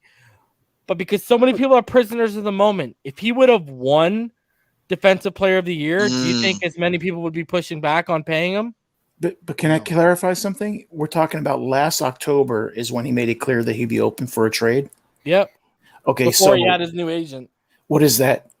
4 weeks of performance. So he was on a good way, but he wasn't at the level he ended up being at. So to me, if I'm management and a coach, I'm thinking, this is 5 games into your new contract. What is going on? Right? Yeah, he had 4 picks by the end of October. Which is a hell of a great start, right? I understand that, but I mean, it's a little confusing. I understand. My problem is, as a fan, I understand both sides. I'm strictly in the middle. I have no idea where to go. Yeah. Only thing I know is unique I'd really like to have X here. Like, let me like, I don't know if I told you guys this, but let me put it in further perspective. Yeah. Jerome Baker, okay, $13 million annual average salary when you add in the incentives, right? Yeah. If you just go off guaranteed money, $9.47 million per year. Okay. Now, X signed a 5-year deal worth $75.25 million, and I believe 39 of it was guaranteed, right? Yeah. 39 and a half, I think it was. Okay. If you were to project, because Baker only signed a 3-year deal, if you projected Baker's deal over 5 years, boys, they gave him $47.35 million guaranteed over 5 years. Mm-hmm. They gave Jerome Baker more guaranteed money than Xavien Howard. Yeah. And not even like a little bit. Like they gave him like $8 million more guaranteed. They gave Byron Jones out of his $82 million contract. What is it, 52 million of it's guaranteed? I don't think it was an accident. I think it was a message, and I think it was directed directly to him and to Agba. That's my view on it. That's why they signed Baker. You heard that. That's why Agba is showing up in camp. Is that they're working out a deal with him? Sorry, $54.375 million was guaranteed. Yeah, but your point is well taken. So they gave $15 million more guaranteed to Byron Jones. Yeah. 1 year after he signed his extension. But the reason why I'm bringing up that Rhino, is that you're getting whispers that they're doing something with Agba. Yeah. So far, nothing with X. That's why I'm trying to say. Listen, if he said he was okay with a trade in October, clearly he let it know. No, not even just money, but the fact that they gave Byron all this money and then doubled up and drafted Noah didn't sit well with him. That's so. Agree. They're both playing hardball when you look at it. They are. They seem to be entrenched. I hate to be the guy that says it, but Pete's right. Players get mad when you draft a player in the first round in their position. It's competition. How would a quarterback feel? Sure. Aaron Jones. Look at Aaron Jones right now. How long was Aaron Rodgers? Aaron Rodgers. My bad. How long was Aaron Rodgers? How long had he signed his extension before they drafted Jordan Love? Doesn't seem longer than a year, right? Maybe. Yeah, I think so. You might be right. Roughly. And reason you look at and what was the talk, Rhino? What was the talk? What was the talk about Rodgers? That he wanted more money after the MVP year he put up. Sure, I want more money. It's fair. No, that's what I'm saying. X has good demands. I don't disagree with them. But this whole October and January. No, but I'm just saying, like, this is. You could tell why he was. Absolutely. It kind of snowballed, right? Mm-hmm. First, you do the Byron thing, and it's not like a game like $3 or $4 million more guaranteed. You gave him $15 million more guaranteed over the same tenure, plus $7 million more in incentives. Then on top of that, you draft Noah in the first round. Then on top of that, he has the season he has after he clearly let you know he wasn't a fan of what you just did. Yeah, and then we draft who we signed. But it's kind of, I can do a little kickback on that. You remember, and I do say I believe the team did have faith in him, but he was coming off the domestic and the injury, riddled season. And he mentioned it too. He mentioned it too. X did. Yeah, so it's kind of like I'm with Rhino. I'm in the middle. I see both sides has a good point at what they did. Legitimate concern. The only thing I didn't like, Pyro, was in that interview with Antoine Bethea and Darius Butler. I don't like how he kept saying, I bet on myself, bro. We bet on you. Yeah. We bet on you. We That's what we paid you all that damn money. We bet on you. Yeah, we exactly. We bet on you with that money to become a top 5 corner. We bet on your knees holding up. Mm-hmm. Shit. Like, that's my thing. if he bet on himself, we wouldn't be in this position because he wouldn't have signed that damn contract, and he would have, signed a bet. He would have said, no, that contract ain't doing. He didn't bet on himself. He took the money and ran, and now he's regretting it. And that's why I'm kind of like what Rhino said. You tell him, hey, we'll give you more guaranteed money. If you don't want to do that, then we're going to set a precedent where sit. If we can't get a good deal, we're not going to get fleeced. We're going to sit you. Let's talk about this more guaranteed money, because I've been on record as saying if you guarantee the rest of his contract, that takes him up to about $74.5 million out of his $75.25 million or whatever. That would give him about $3.5 million more guaranteed than Jalen Ramsey, who only got $71 million guaranteed on his $100 million contract. Now the problem lies in, where do you make the cuts? Because, like I said, Javon Holland, Eichenberg, and Hunter Long have not signed. You have $5.27 million right now. Where do you start shaving the money? You said it perfect. DVP. It's time to cut dead weight. The man only had 1,000 yard season. We got new talent in Waddle and Fuller. This is the facts. Preston Williams can do what DVP did and do it better. He did it better last year. No. Until he got hurt. I agree with you. Yeah. He had better chemistry with Tua than DVP did for sure. See, this is my thing. There's no world that X lives in that he doesn't know this is going to happen to the team because of his choices. Mm-hmm. That's the part that bugs me. But you know what? What's a crazy thing, Rhino? We haven't even won the championship yet. Hold on. And what happened to the Seahawks when they started winning? Oh God, yes. Russell wanted more money, and they had to break up the Legion of Boom because he wanted more money. Yes, I think that's what the Dolphins are doing. And we haven't even won yet. I think they're setting an example. I think they're going to set an example, bro. But you know a reason we haven't won. Rhino, instead of sitting him, I would trade him. But what are you going to get? But would you fleece yourself? I would try. I would try and get a second and a player of impact. But what if I told you if we held on to him for a year? What if I told you we held on to him for a year and he decided to sit out? We could get more for him next offseason. Would you wait for that scenario? I don't know if we could, because exactly, people are going to say Rivering's right. So it's a question mark. Now he's going to be 28, turning 29. Mm-hmm. Yep. He hasn't played all year. It's not Deshaun Watson. Like Deshaun Watson, his value will not be stymied if everything gets worked out, because the guy's going to be like 26. 26, yeah. And in the prime, people are going to be like, you're 1 year closer to 30. Mm-hmm. Once you get into 30, how are those knees going to hold up? Plus, now we got to pay you. Well, we know how. They're not going to hold up. At some point, they're going to give out. We know that. Real soon, probably within 2 years. But my I'm targeting a team that can give me a second or a third, plus has a plethora or is willing to trade a player at a position for need or of upgrade for us with that. I love that's the smartest move. That's the smartest move for Cleveland. Really, both sides are winning. Because that D would be stacked, bro. And Porter-Bourne, what are you going to need to beat the Ravens? Yeah. Right. The corners. You need the corners. But my problem is with Myles Garrett and Clown. Oh my God. But my problem is, Reason brought up winning the championship. Hell, we need to win our fucking division. We ain't even made it to the playoffs. We ain't done that. Never mind our division. We need to win the wild card. Shit. Yeah. I still trust Flores. I understand the point. He's a mega talent. I still trust Flores to adapt. I really do. It's a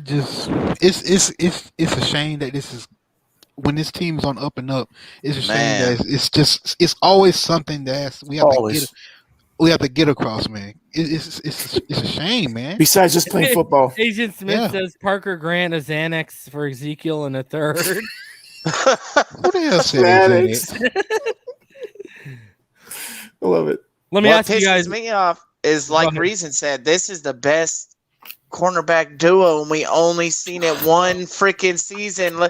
Like, we've been missing that certain. No, me and EM got to stop putting things out in the universe, bro. Yes, you do. It's your fault. Yes, you do. Because literally last offseason, what did we say? Mm-hmm.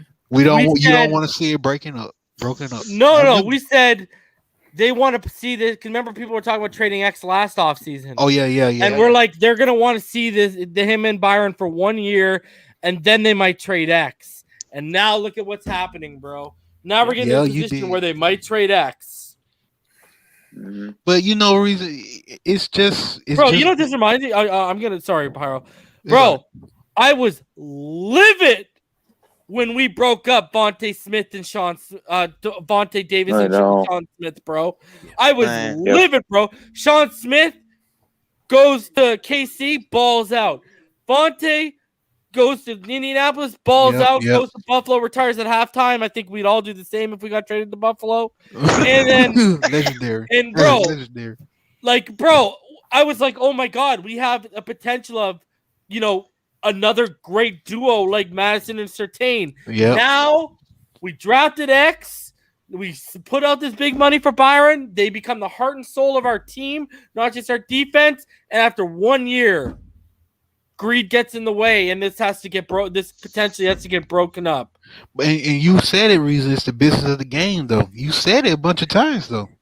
But bro, I know I say it, but bro, this is one guy. Just like I wanted Rashad Jones to retire a Dolphin, I wanted X to. I should say want for now, not wanted yet, but want X to retire a Dolphin. It feels like Oh, trust me, man. It Trust me. feels like wanted, bro. It does feel like wanted. It hurts. This is hurting just like Landry, man. When we got rid of Landry, that Oh, really buddy. that killed me, man. That Bro, really. when he got the news at his fundraiser, Don't Bro, I say took that. a break after that, bro. I took a break. bro, I 6 still got months. my one of my favorite Dolphins jerseys ever is my orange color rush Landry. Bro. Hell yeah, bro. I got the throwback green. I mean, love that. I Aqua. loved him, bro. And It was now a kick in my nuts and my gut.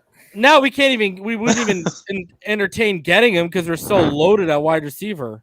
No, Rhino. That was a wedgie plus a kick in the nuts. Whatever you want is what it was. Atomic bomb. It was like, And it was freaking. You know what it was? It was freaking Gase trying to bring freaking Cutler. I was like, oh, he basically gave Landry's money to Cutler. And you know what hurt even more? When the Browns still, well, I guess I called that too because remember I told you once they got OBJ, they needed to get rid of him because it was stunting Baker's growth. OBJ gets hurt last year. Baker pops off. Yep. And what hurt even more was Landry was going through the growing pains for the Browns, and he said if Gase was gone, he would come back. But we all knew he liked it, Miami, bro. He loved this. He loved this city. He loved the fans. Oh, bro, I love that guy, bro. Man, that was one of my favorite players in the last. I haven't been that invested. Yeah, man, I haven't been that invested in a wide receiver since you got to go back to Chris Chambers. You know what? You know what? He brought that energy just like Chambers too. You think about it. Oh, bro, dude. Every time you threw him the ball, you knew he's catching it. Yeah, bro. Oh my! You remember that one-handed catch? I think it was the only thing I'll knock him for is he didn't get in the end zone enough. Yeah, but that was the biggest knock. That was lack of talent surrounding him. Oh, I agree. On this team, bro. Oh, he's getting in the end zone all day, bro. Oh my God, bro. Buddy, you put him in the slot on this team. Perfection. Mm-hmm. Over, man. But now we got a log jam at slot. But you know what? I think the closest we'll get to that is probably Kurt. Kirk Merritt? Yeah. In terms of him being so physical. Oh, so physical. Yeah. Yeah. Bro, I loved that's what I loved about him, bro. He literally personified the little guy, the tough little guy. You know what I mean? That like you just can't knock down and out, man. And Reason, you remember every time he's always there pushing the foul. Every time. Yeah. He's a don't get me started. I'm oh fuck Gase. Don't take that shit off. I can't watch Brown games. I'm getting mad. You know what's crazy? I know either it's hard for me too. I know. Yeah, I can't watch either. You know what's crazy? I love X so much that even if we trade him, I might get his jersey when it goes on discount. That's a good choice. Yeah. He's always gonna be known, always. Yeah, just because I love him that much, man. Like it would break my heart if we had to trade him, bro. It sucks that like I said, we're on the up and up, man. We're going the right direction. It's just something that always throws a monkey wrench in this plan, man. It's always something. But bro, what's crazy? Money's starting to get in the way, and we haven't even won yet, bro. I go back. That's what I agree. And look what's going on with Tampa. as soon as they got the Yeah. Super Bowl, Wow. everybody's like, "Oh man, who cares about the money? I want to go back again." Yeah, Yes. Mike Evans literally said, "Take some of the money from my deal, restructure." Exactly. That's a team player, bro. And That's a guy That's who a wants man, to bro. win. I want you to look at our wide receiving core right now. How are we paying our wide receiving core more than the Buccaneers, That's bro? crazy. I don't understand that either, bro. That's crazy. Yeah, But you know what? You remember Antonio Mike Brown's Evans? still a top 3 route runner in the NFL, bro. And he's just their slot guy now. Think about that for a second. I'm saying this. I remember when Evans was so disgruntled, he wanted to trade. Just like and just to see as soon as he got a taste of that Super Bowl, man, that whole attitude just switched around. And he's doing a team friendly thing. Exactly what Russell Wilson should have did, man. I'm telling you, if you'd have done that, Russell set that team back, bro. yeah. If Russell's out here complaining about what he's got around him, yet, bro, you're the reason why, dude. Yeah, that's I what I'm think trying it to was- say. Especially on defense too. What can Carroll do with that talent? I think it was more so getting rid of Winston and having Brady throw to you. Oh yeah, but I'm just saying in terms of they also brought in some offensive line. Brady's too, the so, ultimate. He's the ultimate example of a team Man, player, Bro, bro. winning changes everything, dude. I'm just sitting Oh, here yeah. thinking, and I don't think they're going to back out of this, man. The front office, I don't think they are. Just sitting here thinking about what you guys are talking. They're thinking about the Seattle situation. They're thinking about all those situations, how it's going to be a problem in the future, and they have to start thinking about that. And I think the thing that doesn't sit well with them is how soon into his extension it is. 4 games, he's complaining, wants to be traded in October. It's baffling. I don't know.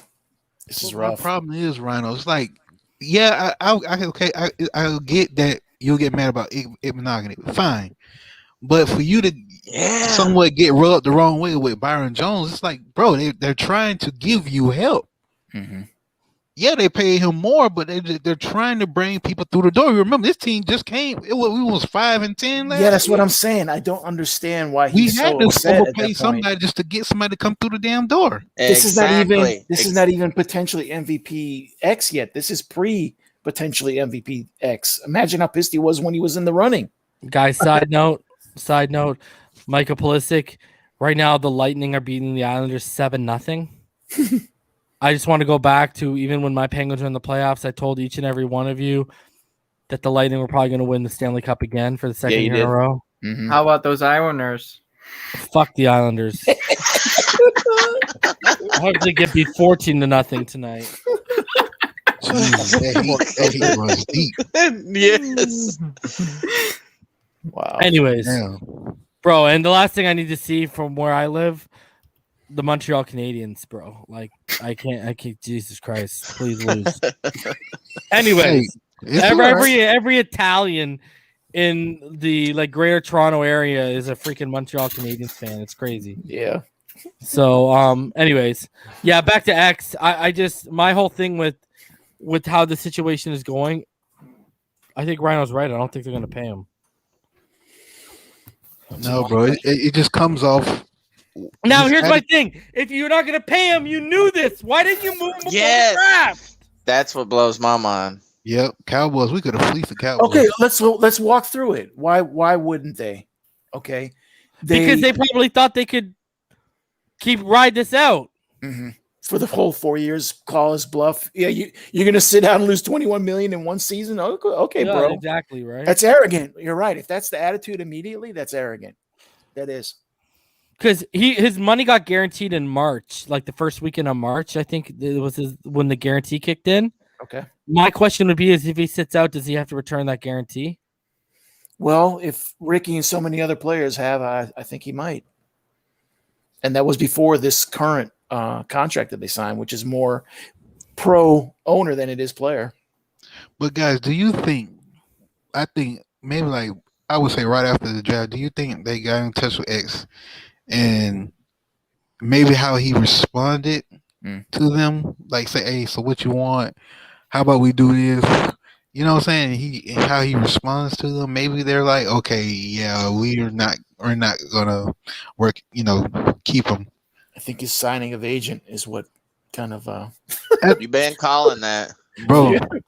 Yeah, the agent track record is gonna be what? Got Paul Soliai got paid out of town. Olivier Vernon got paid out of town, and there's a couple other Dolphins who got paid out of town. Sean Smith. And guys, I just want to say, guys,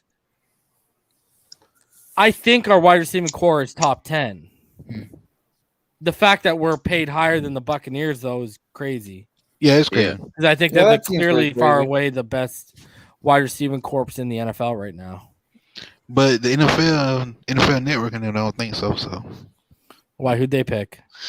Damn, who they say? Obviously they went with Tampa, Kansas City, obviously, and Kansas City, Cleveland.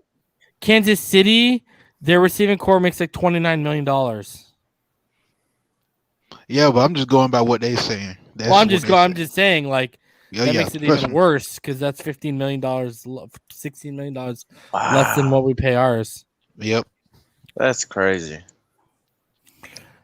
And the thing is, once the season begins, you're kind of losing more trade value.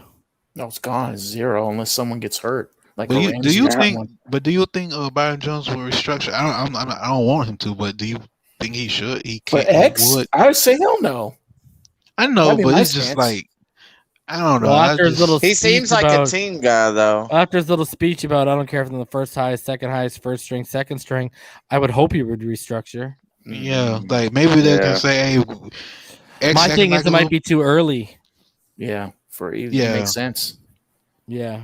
And here's another thing I said this to EM. Yeah, they played 1 year together, but we don't know how close they are. Oh, yeah. What if they're just working colleagues? Yep. Yeah, true. I think they all respect. I think they respect the position, and beyond that, probably not much. What I think? I think Byron Jones is more for the team than, the organization than friendship. You know what I'm saying? Like, some people's like, he's more team oriented. Well, look where he's like that guy. He's like that guy that goes to work and say, "Yeah, I'm pouring my heart out into for the job," but in terms of making friends, freak that. I hope so. Going from an organization like Cowboys to Miami, that's probably a fresh breath of air to him, dude. Yep. And I like guys who are about championships, not friendships. Yeah, man. He's just like, hey, I see what this team, because he said it. He's like, yeah, I mean, this team is up and up. He even said it's like, bro, I don't care if it means this team can win, but screw it. Who cares? How do we think the locker room views this? Do they view ball game is hot right now? Yeah, that's why I asked. Thank God it's not your money and it's Stephen Ross's, ball game. But it is our money, though. We have to pay the bill. In a way, we do. Yeah, that's what I'm saying. But ball game. They've had their hand in my pocket for a long time. Man. It's gonna take a long time for y'all to even flip the free agency bill from last year. Let's not talk about Byron Jones's X's money, okay? Dropping the bucket. When y'all can flip the $237 million spent, let alone the $130 million they let walk out the door between Kyle Van Noy and all those guys. God. That's gonna take. Tua better start selling jerseys to y'all real fast, bro. But how does how do you think the locker room views X? How do you think they view the situation? That's my question. Are they on Byron's side of mindset, or the problem is a lot of them are young, so this is their first experience of like, you know what I mean? Like that's the problem you're running into. But reason I think didn't Flores was like, yeah, they're young, but they're how should I say they get it, like they're smart. You know what I'm saying? It's like mature. They're mature in a way. It's like they know, we're young, but we're not stupid. You know what I'm saying? It's like they know what's up. Well, I know if I'm on that team and I know X is asking for money and Baker's there and Baker gets a contract that he got, I know what I would think. Why didn't you take care of X before you took care of this guy? Yeah. No, I would have my answer. I would have my answer. Why? They're going to pay. They're going to overpay for the team guy. That's how I would take it. That's my view. And I'm not a player. I'm not saying I am. I've ever been down that road, but that's how I would take it at where I sit now. So I don't know how right that is. But the thing is, though, Rhino, That's what gets you screwed in the long run. Yeah, it Yeah. would. Damn, I'm trying to I'm trying to look at it positively. And Ballgame's right. They're You in the ask corner, like you yourself, said, Reason. They're You in the want corner. you want to pay the teacher's pet or the best student in the class? Yeah, You kicking that way Ooh, too? think about that one, bro, for a sec. that's you know. Both of It them, doesn't matter. I don't care how many apples get put on my desk. What I care about is how you perform when that exam gets put on your table. Yeah, But it looks Bam! like I'll it keep worked. going with the school stuff, bro. Let's But go. it looks like it worked in the short term. Agba kind of fell in line. you freaking people. I can't stand you. Yeah, I try to look at it positively, but I can't do it. I can't. You guys making too much sense. It's rough, man. It's rough. Yeah, that's what I'm saying. But you see, what I I told don't want you, him to go, bro. I don't want him to go. but Agba's showing up, so that to me that tells you something. They're doing something with him. But Yeah, they probably said it doesn't look like we're paying this guy, so don't worry, we'll take care of you, bro. yeah, we're not show gonna do that. Just show we Show got you, up. bro. It's okay, right Yo, now. Agba has no guaranteed money left. Oh God. Yeah, but I This is think like Yeah, gonna who's be gonna a be- small incentive this year. Who's going to be a willing partner? Yeah. That's the question. Who's going to be a willing partner? And how low are they going to lowball you? That's what scares me. I'm just sitting Yeah. here every day praying. I'm almost ready to say, yeah, I'm I'm just- almost ready for just those 2 second rounders, you know? I'm just sitting here praying every day Agba doesn't switch agents. Oh shit! No more Agba.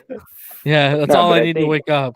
Oh God. Yeah, I think Agba and Gesicki are staying though, because I think Brian Flores mentioned in one of his press conferences that he's had conversations with their representatives. So I think it was during the mini camp. So it's Then pretty why did- possible those two get signed long term, Then why did we draft Hunter Long then? which increases the chance of Bye, X Gesicki. getting traded.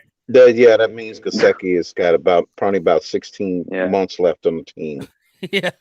Yeah, that's what that meant. Russell says, "Thank you so Yeah, I much, agree with Ethan you and with all that. Fin fam, for all your support. I truly appreciate everything you've done for me. I'll never forget this. Love you, Russell. Appreciate you, man. Stay strong, bro. Love you, bro. Russell. Yeah, Hunter Long is Definitely, man. Love you basically. too, man. Listen, if they're gonna pay X and they're gonna pay Agba, sorry, Mikey. Gesicki's done. By that token. Sorry, Mikey, because they're gonna want to keep some money for free agency. Like I've heard stupid numbers for Gesicki, man. Please no. What, 17 million? Yeah, I heard 16 million. Oh, Yeah, my that's God. crazy. What the? Yep, 16, 17 million. Those are Yeah. the Well, then numbers. now. DVP has to go. Hearns has Oh, to that's go. the. Preston might have to go. I mean, oh my God. Well, Preston Oh, yeah. only makes like. I've been trying to get rid of But he DVP won't even. since But he won't 2018. even be in the future plans. Is what I'm saying. He's just like done. Because I that's a don't lot of understand. money. I don't understand why people love DVP so much, man. Like he hasn't performed to his what money he's making, dude. Like He's I not want a him bust, gone, but he bro. hasn't lived up to Yeah, I'm with you. I'm with you, Florida born. I've been trying to get rid of him since 2018. I'm done with him. Mhm. Yeah, they We got- used to be on Larry's channel. I even predicted he would be done by week 8. You did. Yes. We should have kept Landry and got rid of his ass. Yeah. Oh my God. No, Pete. Florida No, born, he's not. please. He's not in a cheap contract. DVP's not getting paid cheap. No. It's 13 or 12 or something like that a year. Yeah, we might have to bite the Yeah. bullet on that one. It's just under 12. It's like 11 and a half. Ugh. That's He's not probably good the for highest somebody. paid receiver on our team, isn't he? Yeah. You know Yeah, what I would yeah. have done? He's like the third or fourth highest paid player on the team. I would have sent DVP Wow. in a fourth to Atlanta for Julio. Nah, Julio makes. Yeah, like that 20 million. I brought that up on Larry's Bro, channel. The Julio whole thing. makes like- I got roasted. Julio makes like fucking $19 million a year. We can't afford that shit. Yeah, Nope. that's what I'm saying. We have We to can't even restructure afford Julio's our- contract. Yeah, we can't even afford our rookies. How the hell are we going to afford an $8 million Mhm. increase on Devontae Parker? We don't have that kind of money. Yeah, No, that's we what I'm saying. can't. He would have And to Julio's take a pay 30 cut for the company. And Julio 32. I'm good. Yeah, we could have done a deal probably with Detroit or the Giants when they had need for receivers too. All I'm saying, you want money? I'm hitting up Detroit and I'm saying, how much for Calvin Johnson's Bro, Kuda. contract? Get him out of Yeah. retirement, bro. Man. Oh God. Hey? Yes. Poor guy. Because what is Poor he? He's guy only had to like, retire. oh yeah, he's up there now, right? He's 35 now. I would Oh, have had to do yes, that 5 years Megatron. ago. Yeah, I would have had to do that 5 years ago. Hmm. Oh wow, look at I just searched his name and first thing that pops up, Calvin Johnson wanted to finish Hall of Fame career elsewhere, but Lions blocked it. Oh, it's Barry Sanders all over again. They block Yep. everything, bro. Look at They this. always do Calvin that. Johnson, I wanted to play elsewhere. Lions wouldn't let me. Oh, Lions. What a joke of a And I wouldn't be franchise. surprised he probably wanted to come to Miami. Enjoy your time there, Panay Sewell. You're stuck Oh, forever. Jesus, I know. Yep, Panay is he's in the He's Done. going to be Yeah, like the that's next. why. Hey, that's why they were having a party in the war room. We got another one. Yeah. Yes. Yeah. If I'm Panay, Dan Hey, Campbell I don't boy, sign he's back. something else. I don't sign Who's the back, man. Browns All-Pro I left tackle? wouldn't. I The set my Lions mind to would- be a free agent. Yeah. Literally, Who's the other than Browns playing all- other than playing on Thanksgiving, what's the benefit of being a Detroit Lion? That's it. Maybe a Cool good logo. I don't know. good Maybe deal they on a think Ford. Samoans like turkey. There you Yeah. go. Nice powder blue. Question is, how does Yeah, that nice Stafford jerseys. get out? That's about it. Yeah. Yeah. Yeah. Out So Detroit. Yeah, how did Oh, how he's did going to be the Stafford next get Joe out? Thomas. Stafford got out, man. I know I can't believe Really they good did tackle. that. I can't believe they did that, bro. That's so true. Yeah. All right, guys, we're about to hit the 2-hour mark. Let's go through final thoughts here. Because I'm gonna be back Wednesday and Friday for sure. I'm gonna try and get back here tomorrow as well too. It looks like this week I'm gonna try and get the Raekwon Davis film study out this week. Dante Collinelli will be coming on the show this week as well. And then next week I think Houts is finally going to show up, so Houts and Sorty will be on next week. All right, so Ryan, let's start final thoughts with you, buddy. Just best wishes. Rest in peace to your son, Russell. Nothing but the best. That's all I really want to say is, I hope you find some peace and some rest, my friend, and your family for that. Agreed, bro. Red Comet, your final thoughts, dude. Thoughts and prayers with Russell. Hope he's doing all right. Pyro, your final thoughts. Battlefront. Yeah, I know, eh? Waste of time. Irvin, Yeah. final thoughts, bro. Yeah, man. My condolences go out to Russell and his family. We got your back, bro. I know a child is one of the greatest losses that you can ever experience. Probably the greatest loss ever. It's a wound that'll never heal.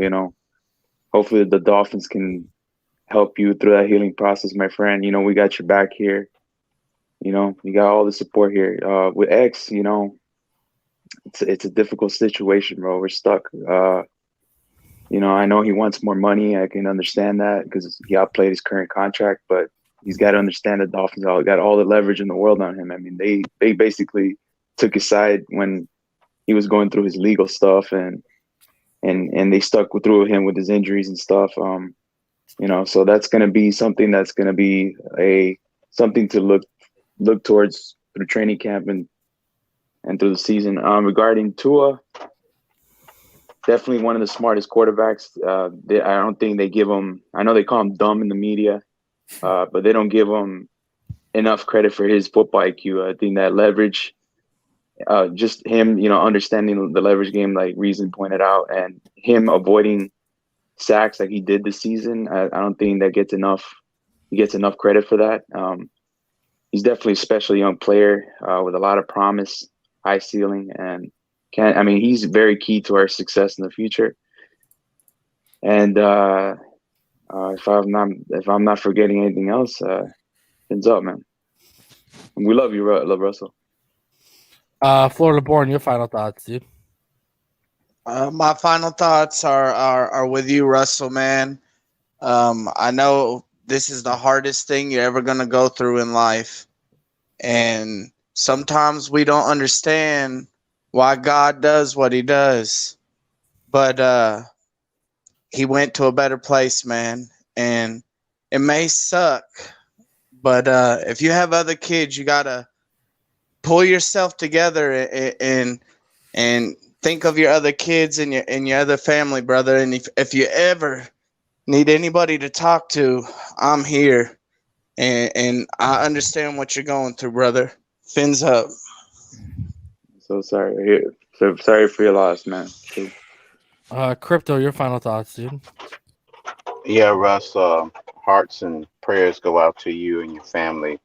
I know this like what it's going through because my sister, she lost her firstborn and today happens to be his birthday. Oh, So it was I know it's pretty tough going through any kind of loss like that. So our thoughts and prayers go out to you, Russ. And the Finn's family will always be with you.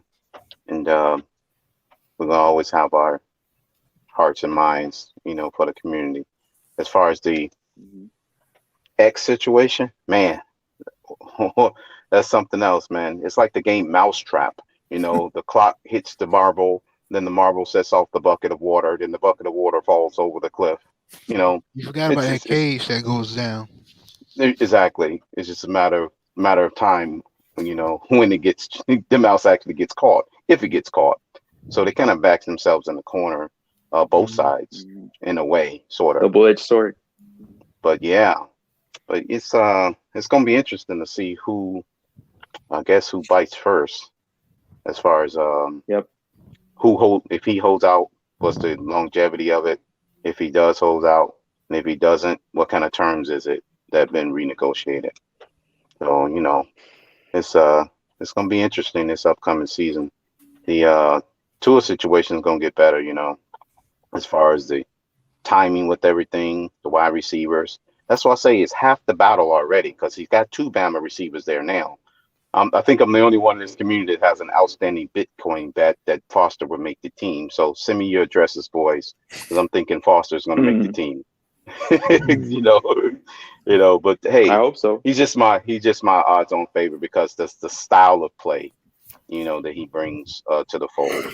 That's why I think he eventually make it as that 6th or 7th receiver. But hey, it's all good. We got a pretty big room.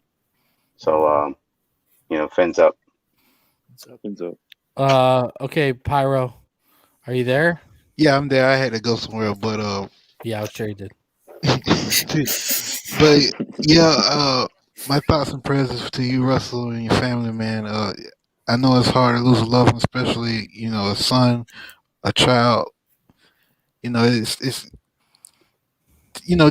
these years, these past few years has been tough for everybody. Especially for people who have really close loved ones and friends. Man, it sucks. But that's part of life. It's up to us to keep their memories alive and just to remember them and cherish their memories that you have made with them. But may he rest in paradise, man. Agreed. All right. Sure. So yeah, guys, I'll try and be back tomorrow night. And then I'll be back this week I'll be on tomorrow night. I'll be back this week with the Raekwon Davis. I'll be breaking down. I'll do a little film study on Raekwon Davis. On top of that, Dante Colonelli will be back on the show this week. And yeah, hopefully some news keeps coming in and coming in pretty hard because it's drier than the Sahara out there. All right. So Russell, we're thinking about you, man. We love you.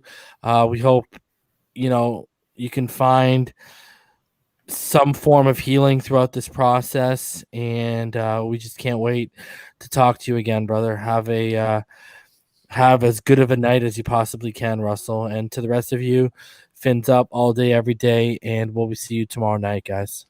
All right, guys.